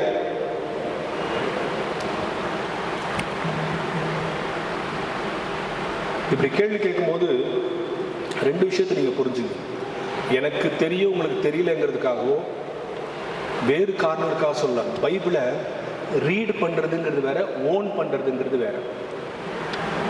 பைபிள் ரீடிங் அப்படிங்கிறது வேற. இப்போ ஒரு ஃபங்க்ஷன் நடந்தா அடுத்தபடியாக வேத வாசிப்பு அப்படின்றாங்க, அவர் வந்து வாசிப்பார். வாசிக்கிறவரும் அது உள்வாங்கி கேட்கணும், என்ன பைபிள் ரீடிங்னு ஒரு போடணும், பைபிள் ரீடிங். ஆனால் பைபிளை ரீட் பண்ணக்கூடாது, பைபிளை ஓன் பண்ணணும். ஓன் பண்ணும்போது தான் இது மாதிரியான விஷயங்கள் நமக்கு புரியும். ஏன் சத்திரக்காரன்ட்ட போய் பேசல? நல்லா புரிஞ்சுங்க ஏன் பேசுறேன்னா, இயேசு கிறிஸ்து இந்த மண்ணில் பிறந்த நிமிடத்திலிருந்து சிலுவையிலே பிதாவிடத்தில் தன்னை ஆவியை ஒப்படைக்கிற அந்த நிமிடம் வரை தான் பிதாவின் மகன் என்கிற சலுகையை தப்பாகவும் பயன்படுத்தவில்லை, தனக்காகவும் பயன்படுத்தவில்லை. ஒரு இடத்துல கூட நான் பிதாவுடைய பையன்டாங்கிற போதாவை பயன்படுத்தினாரா? முழு மனுஷனை வாழ்ந்தார். அதனாலதான் சிலுவையில என்னை ஏன் கைவிட்டிருக்கிற வார்த்தை இருக்கு, அந்த வார்த்தை முழு மனுஷனா வாழ்ந்ததுக்கான அடையாளம். அவர் பிதாவுடைய பையனா இருந்தா எல்லாரும் என்ன சொல்லிப்பாங்க, பிதா ஸ்ட்ரென்த் கொடுத்தாருப்பா, அந்த வலி தெரியாம பண்ணிட்டாருப்பா, சிலுவையில் தொங்குறதெல்லாம் சாதாரணப்பா, அவருக்கு அந்த வலி தெரியாத மாதிரி பிதா ஸ்ட்ரென்த் கொடுத்துறான்னு சொல்லுவாங்க. முழு கஷ்டம் அனுபவிச்சார், முழு வேதனை, முழு ஆணிச்சல், முழு ரத்தம் எல்லாம் வந்துச்சு. ஆக நல்லா புரிஞ்சு. ஏன் கேபிரியல் தூதர் முன்னாலே வந்து இடம்லாம் ரெடி பண்ணிட்டு இருந்தா, முன்னால கேபிரியல் தூதர் நம்பிச்சு எல்லாம் ரெடி பண்ணிட்டு ஈஸியாக வந்து பண்ணிட்டாங்க. அவர் ஈஸியாகவும் பிறக்கல, ஈஸியாகவும் வாழல, ஈஸியாகவும் சாகலை. முழு அது இந்த வரியை ஞாபகம், பிதாவுடைய குமாரன் என்கிற சலுகையை இயேசு கிறிஸ்து தனக்காகவும் பயன்படுத்தவில்லை, தப்பாகவும் பயன்படுத்தவில்லை. இன்னைக்கு ஒரு கவுன்சிலர் பையன் என்ன ஆட்டம் ஆடுறான், ஒரு எம்எல்ஏ பையன் என்ன ஆட்டம் ஆடுறான், யார் தெரியுமா? எங்க அப்பா. நம்ம திருச்சபள்ளி எத்தனை பேர் இருக்கிறாங்க? எங்க அம்மாச்சி யார் தெரியுமா? எங்க தாத்தா, அவர் தான் முதல் கல் எடுத்து இந்த சர்ச்சில் வச்சார். எங்க அம்மாச்சி தான் சிமெண்ட் எடுத்து பூசினாங்க. நிறைய பேர் சொல்லிட்டு இருக்கிறாங்க சில சர்ச்சில். எங்க அம்மாச்சி என்ன பண்ணாங்க தெரியுமா? எங்க தாத்தா தான் முதல்ல இது ஏறி கட்டினாரு. அவங்க எல்லாம் பட்டது, நீ என்னடா பண்ணனா இவன் ஒண்ணு பண்ணிருக்க மாட்டேன், அவங்க பண்ணதை சொல்லிக்கினே ஓட்டிருக்கா. நீ என்ன பண்ண? உங்க அம்மாச்சி பண்ணது இருக்கட்டும், உங்க தாத்தா பண்ணது இருக்கட்டும், நீ என்னடா பண்ண? ஒண்ணு பண்ணல. இப்படிலாம் இருக்குது சில. ஆனா இயேசு அப்படி இல்லைங்க, அப்படி இல்லை. நான் மத்தியான செஷனை ரொம்ப லைட்டர் வேலை கொண்டு போறதுக்கு என்ன காரணம் தெரியுமா? நீங்க யாரும் வெளியே போயிடக்கூடாது, தூங்கிடக்கூடாதுங்க. சரியா? ரொம்ப கான்சியஸா நீங்க யோசித்து பார்த்தீங்கன்னா எவ்வளவு நுட்பமான, எவ்வளவு அழகான விஷயங்கள். சரி, அப்போ இந்த செஷன்ல நான் உங்களுக்கு சொல்ற விஷயம், சர்ச்சுங்கிறது வந்து நம்முடைய இறையியல் வாழ்வின் அடையாளங்களை தாங்கி நிற்கிறது. ஆனா இந்த சர்ச்சுக்குள்ள இருந்து நம்ம வெளியே போய் உங்களுடைய கிறிஸ்தவ வாழ்க்கை எங்க தொடங்குது? சர்ச்சுக்கு வரும்போது தொடங்கல, சர்ச்சில் இருந்து போகும்போது தான் தொடங்கும். அந்த கேட்ல இருந்து தான் நீங்க கிறிஸ்தவ வாழ்க்கை. இப்ப சக மனிதன் நம்மளை பார்க்கும்போது அவனுக்கான அவன் இதுக்கு ஒரு உதாரணம். இந்த ஆபீஸ்ல தான் சொல்லுவாங்க, பிரச்சனை வராமல் இருக்கணும்னா 3 ஃபார்முலா தான். ஒன்று, சில பேரை கேள்வி கேட்கக்கூடாது, சில பேர் கேட்டால் பதில் சொல்லவே கூடாது, சில பேர்கிட்ட பேசவே கூடாது. இப்படி இருந்தா சர்ச்சில் பிரச்சனை வருதுல்ல? வராது. ஒரு இந்த 3 இலக்கணப்படி வாழ்ந்தவர் இயேசு கிறிஸ்து. சில பேர்கிட்ட அவர் கேள்வி கேட்கவே மாட்டார். சில பேர் கேள்விக்கு அவர் பதில் சொல்லவே இல்லை. சில இடத்துல அவர் பேசவே இல்லை. எல்லாத்துக்கு முன்னாடி பேசினாரா? ஆனா அவர்கிட்ட கேள்வி கேட்டவன்னா 3 நோக்கத்துல தான் கேள்வி கேட்டான். ஒண்ணு, தனக்கு தெளிவு வேணும்னு கேட்கல, ஒரு உள்நோக்கத்தோட கேட்டான். என்ன உள்நோக்கம்? இந்த கேள்விக்கு அவர் பதில் சொன்னா அவர் மாட்டிப்பாரு. ரெண்டாவது, இந்த கேள்வியை கேட்டு இந்த விடையை வாங்கி அவரை ஒரு பிரச்சனைக்குள்ள மாட்டணும். இப்படிதான் கேள்வி கேட்டான். ஆனா இயேசு கிறிஸ்து பதில் சொன்னதெல்லாம் 3 ஃபார்முலா அப்படிதான் சொன்னார். ஒண்ணு, அவன் உள்நோக்கத்தை உணர்ந்து பதில் சொன்னார். ரெண்டாவது, அந்த கேள்விக்கு உண்மையான பதிலை சொன்னார். மூன்றாவது, அந்த கேள்விக்கு அந்த சூழலில் அல்ல, இன்றைக்கு நான் படித்தாலும் எனக்கு ஒரு செய்தி கிடைக்கக்கூடிய அளவு பதில் சொன்னார். இந்த 3 பதிலும் அவன் கேள்வி எத்தனையோ விதமா கேட்டான். அவர் பதில் சொன்னது 3 ஸ்டைல தான். ஒண்ணு, கேட்கிறவன் யாரு, என்ன உள்நோக்கத்தோட கேட்கிறான்னு தெரிஞ்சு பதில் சொன்னார். ரெண்டாவது, அந்த கேள்விக்கான சரியான பதிலை சொன்னார், சத்தியத்தை சொன்னார். மூன்றாவது, அந்த கேள்விக்கான கேட்டவனுக்கும் அவருக்கும் மட்டும் இல்ல, இன்னைக்கு நீ நான் படிச்சாலும் எனக்கு உனக்கு செய்திருக்கிற மாதிரி பதில் சொன்னார். அப்படி ஒரு நீ எல்லா இடமும் அப்படிதான். நான் ஒண்ணு சொல்றேன், இயேசு கிறிஸ்துவ தான் உங்க எல்லாருக்கும் தெரியும். நான் ராயனுக்கு வரி செலுத்தலாமா கூடாது கேட்டானா? வரி செலுத்தினுக்கிறவன் தான். ஏன் அவர்கிட்ட வந்து கேட்கறாங்கன்னா, இவர் வரி செலுத்தலாம். இப்ப அவர் என்ன சொல்லணும்? 2 பதில் தான் சொல்லணும். என்ன சொல்லணும்? செலுத்தலாம்னு சொல்லணும், வேணாம்னு சொல்லணும். இந்த 2 பதில் சொன்னாலும் அவர் மாட்டிப்பாரு. செலுத்தலாம்னு சொன்னா என்ன சொல்லுவான்? என்ன செலுத்தலாம்ன்றீங்க?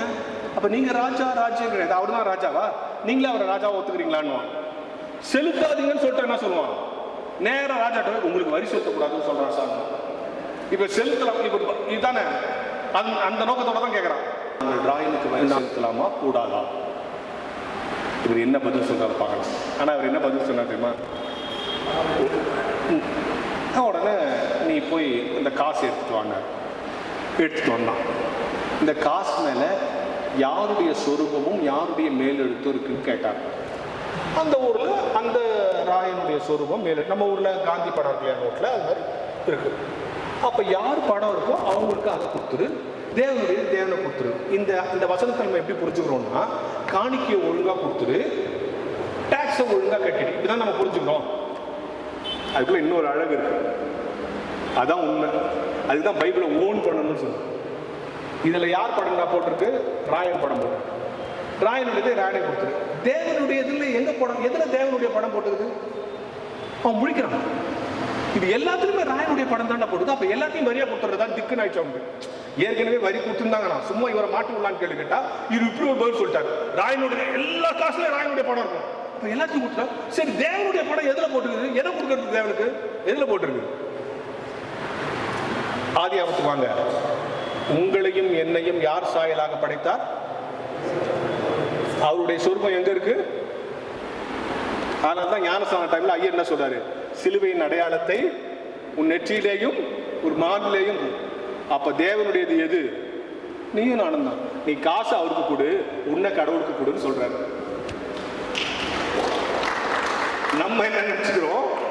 ஒழுங்கா டாக்ஸ் கட்டு, ஒழுங்கா காணிக்க கொடுங்க. அது இல்ல, ஓ மேலதான் என் சாயல் இருக்கு, நீ உன்னை கொடு, பணத்தை அங்க கொடு. இதுதான்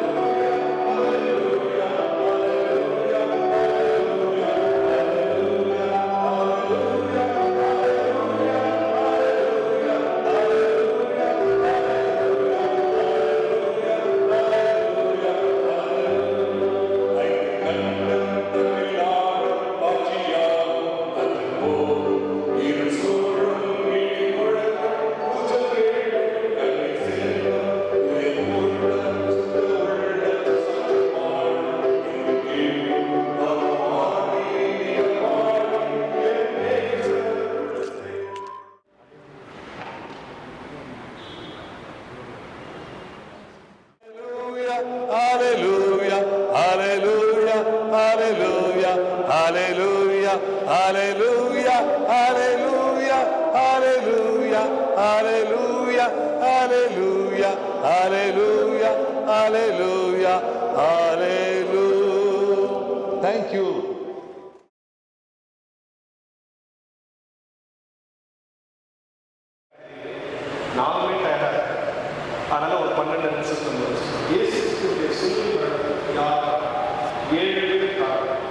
7 வாரத்துக்கு மாதிரி 7 காரணம் ஞாபகம் வச்சு. நீ 7 வாரத்துக்கு மறந்தா கூட பரவாயில்ல, அடுத்த வருஷம் வந்து பிரச்சனை பண்ணுறது இல்லையா? ஆனால் 7 காரணங்களை யாரும் சொல்ல மாட்டாங்க. முதல் காரணம் யூத மக்கள்.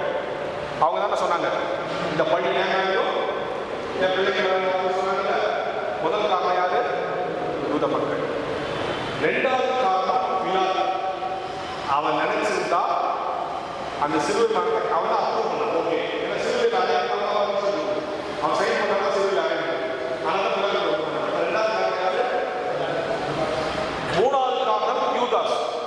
அவன் தான் இந்த கிராமம் தொடங்கி வச்சு அவன் முத்தம் காட்டிட்டு இவ்வளவுதான் வந்திருக்காங்க. 4வது காரணம் அன்னைக்கு இருந்த குருமார்கள், பரிசேயர், சதுசேயர், அவங்களாம் லீகலைஸ் பண்ணணும். எப்படின்னா ஒரு சிலுவையில் அறையலாம், என்ன குற்றச்சாட்டான். 5வது காரணம் உலகத்தினுடைய பாவம். உலகத்துடைய பாவம், உன்னுடைய பாவம், என்னுடைய பாவம். 6வது காரணம் இயேசு சிலுவைக்கு விரும்பி அவர் எஸ்கேப் ஆகி வரணும்னு நினைக்கிறார். சிலுவையில் அறைய தயாராக அவர் எஸ்கேப் ஆகி வரணும்னு நினைக்கிறார். அவரை மரணம் சந்திக்கவில்லை, மரணத்தை அவர் சந்தித்தார். அவரை மரணம் சந்திக்கவில்லை, மரணத்தை அவர் சந்தித்தார். 6வது காரணம் யாரு? இயேசு. 7வது காரணம் பிதாவாகிய இயேசு. இந்த 7 காரணங்கள் இப்போ கடைசி 2 காரணம் என்ன சொல்றேன்? பிதாவாகிய இயேசு. அதுக்கு முன்னால அப்போ இயேசு இருக்காருன்னா இது பிதாவாகிய இயேசுன்னா முதல்ல இருக்கிற 5 பேர் பண்ண தப்பு இல்லை. யூதாஸ் பிலாத்து தப்பு இல்லை. பிதாவாகிய இயேசு நேரடியாக இருக்கிறார். இயேசு தப்பு இல்லை. புரியுதா உங்களுக்கு? இப்போ நீங்க கேட்கணும், இப்படி கேட்கணும் சார், தப்பு இல்லையா? நீ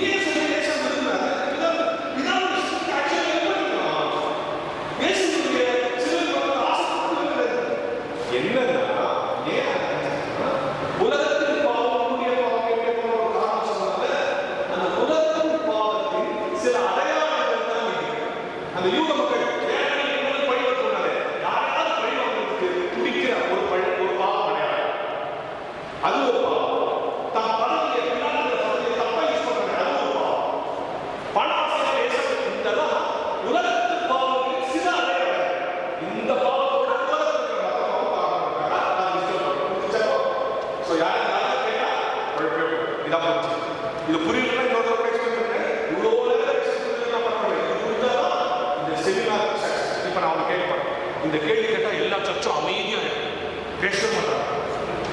இந்த சர்ச்சை எப்படி பார்க்கலாமா? கேட்கவா? நீங்களாம் ரட்சிக்கப்பட்டீங்களா? ரட்சிக்கப்பட்டோன்னு சொல்லலாமா? படலைன்னு சொல்லலாமா? பத்தோன்னு சொன்னால் எப்படி பண்ணீங்க? படலைன்னு சொன்னால் இன்னுமா படலை? இதை சொல்லி அந்த சர்ச்சை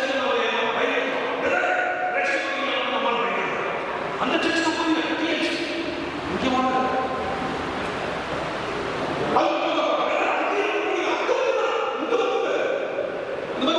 5 முக்கிய எடுத்துட்டான். கட்சியில் சால்வேஷன் புரியல, சளி பிடிச்சிச்சு. நம்ம சர்ச்சை ஆரம்பிச்சது ரகசியமாக போய் தெரியுமா? ரகசியத்தை கேட்டா சொல்றான், அவன் வரும்போது எது சொல்லுன்னு சொல்லுவாரு தெரியாது சார். அது சொல்லு சொன்னா அந்த சர்டிஃபிகேட் கொடுத்துருக்கான், இது சொல்லு சொன்னா இந்த சர்டிஃபிகேட் பார்த்து போயிடுவேன். நோ நோ, சரியா தெரிஞ்சு அதை சரியா சொல்லிக்கிற ஒரே இடம் புராட்டஸ்டன்ட் சர்ச் மட்டும்தான். இன்னைக்கு சொல்லி கொடுத்துருப்பாரு. இனிமே உங்களை யாராவது ரட்சிக்கப்பட்டிருக்கா பயப்படவே கூடாது. எடுங்க, இப்ப மட்டும் 2 வசனத்தை வாசிங்க. நான் சொல்ற வசனத்தை யாராவது எபேசியர் 2:8 யாராவது வாசிங்க சத்தமா.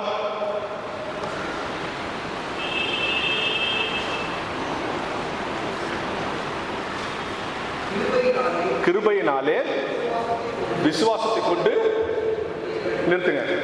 கிருபையினாலே விசுவாசத்தை பைபிள் சொல்ல நம்ம எல்லாம் ரட்சிக்கப்பட்டோம். எப்படி ரட்சிக்கப்பட்டோமா? கிருபையினாலே விசுவாசத்தை கொண்டு ரட்சிக்கப்பட்டோம். அப்படியா? இது உங்களால் உண்டானதல்ல, இது தேவனுடைய ஈவு. நீ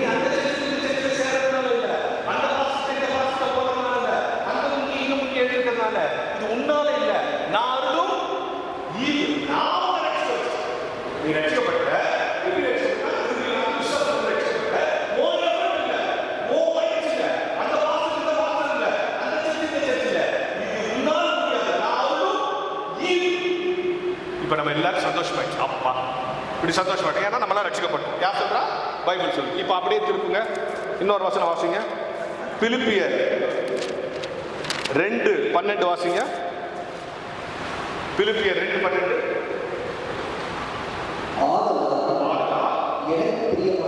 எனக்கு பிரியமானவர்களே, நீங்கள்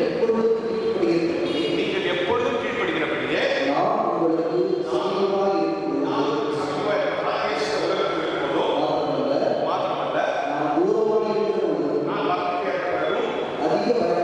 அதிக பயத்தோடும் நடுக்கத்தோடும்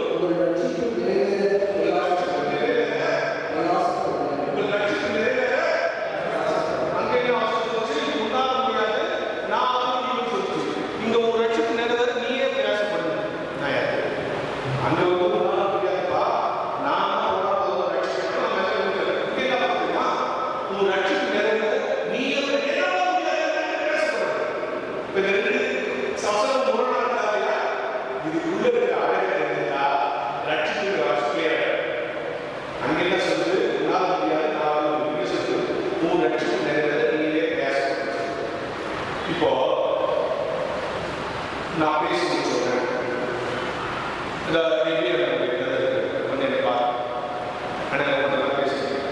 பெங்களூர்ல வீடு, அந்த வீட்டு சும்மா பேச்சுட்டேன். அவனுக்கு வீட்டு பெங்களூர்ல வீடு, அந்த வீட்டை நீங்கள் கூட்டி வச்சுக்கணும். அவங்க திங்ஸ் எல்லாம் வீட்டை காலையில் கூட்டி சாப்பிட்டு இப்போ அவர் பக்கத்தில் யாரு, அவர் பக்கத்தில் யாரு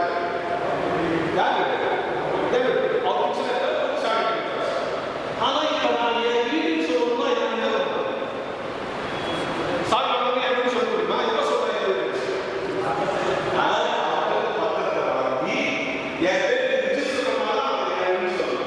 அவரை பொறுத்தவரை சாமி கொடுத்தாங்க சொல்றாரு.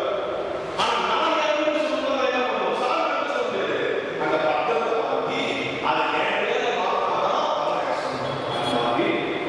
ரட்சிக்கப்பட்டு அவர் ரட்சித்தார். அந்த ரட்சிப்பு சொந்தமாக அவங்க ரட்சிக்கப்பட்டார். அந்த ரட்சிப்பு சொந்தமாக கொள்ள வேண்டியது ரட்சிக்கப்பட்டா கேட்டாங்க. டே ஆஸ்பெக்ட் பைபிள் அந்த கொஸ்டினே தப்புடா. ரட்சிக்கப்பட்டா கேட்டாங்க. ரட்சிப்பு பிரயாசம், ரட்சிப்பு பிரயாசப்பட்டா அவரை போயிருக்கோம். ரிட்ரீட் வரும், தபஸ் ராவம் ரட்சிப்பு நிறைவேற பிரயாசம் நிறைய. நாமெல்லாம் ரட்சிக்கப்பட்டோம். ஆனால் ரட்சிப்பு நிறைவேற பிரயாசப்பட்டுள்ளே அத்தனை பிரயாசத்தை இந்த நாள் முழுக்க நீங்கள் செய்தீர்கள். கர்த்தர் எல்லோரும் ஆசீர்வதிப்பாராக.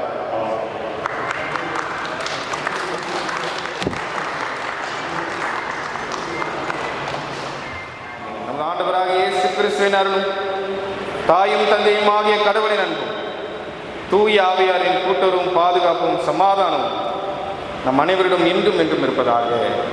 ஆமீன். என் ஆத்மாவை கர்த்தரை ஸ்தோத்திரம், என் முழு உள்ளமே பரிசுத்த நாமத்தை ஸ்தோத்திரம். என் ஆத்மாவை கர்த்தரை ஸ்தோத்திரம், கர்த்தர் செய்த சகல பாவங்களை. ஆமீன். பராபரனுக்கு ஸ்தோத்திரம்.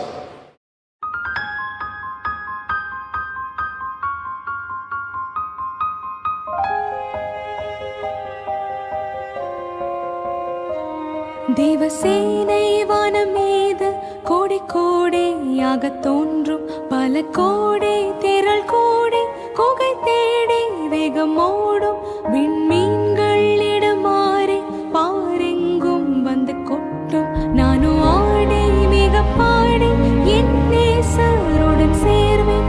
அல்லேலூயா அல்லேலூயா அல்லேலூயா அல்லேலூயா அல்லேலூயா அல்லேலூயா அல்லேலூயா அல்லேலூயா அல்லேலூயா அல்லேலூயா அல்லேலூயா அல்லேலூயா அல்லேலூயா அல்லேலூயா அல்லேலூயா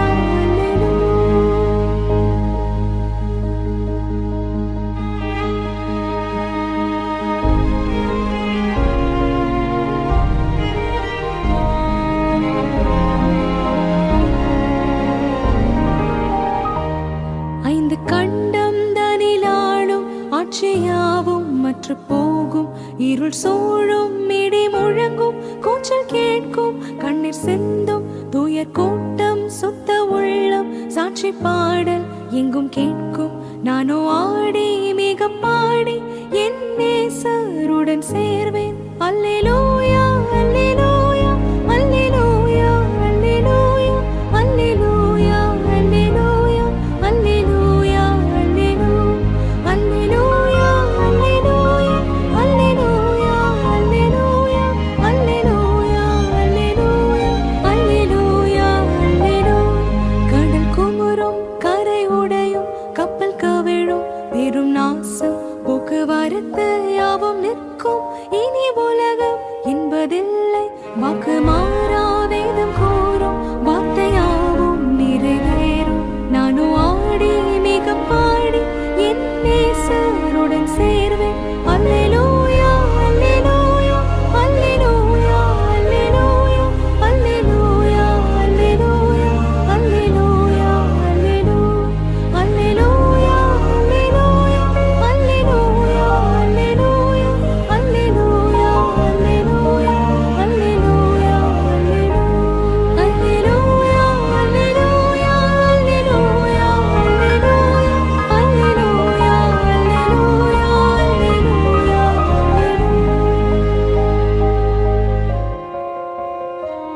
தேவசேனை வானம் மீது கோடி கோடியாக தோன்றும். பல கோடி திரள் கோடி குகை தேடி வேகம் ஓடும். விண்மீன்கள் இடமாறி பாரெங்கும் வந்து கொட்டும். நானும் ஆடி மிக பாடி என் நேசருடன் சேர்வேன். அல்லேலூயா அல்லேலூயா அல்லேலூயா அல்லேலூயா அல்லேலூயா அல்லேலூயா அல்லேலூயா அல்லேலூயா அல்லேலூயா அல்லேலூயா அல்லேலூயா அல்லேலூயா அல்லேலூயா அல்லேலூயா அல்லேலூயா.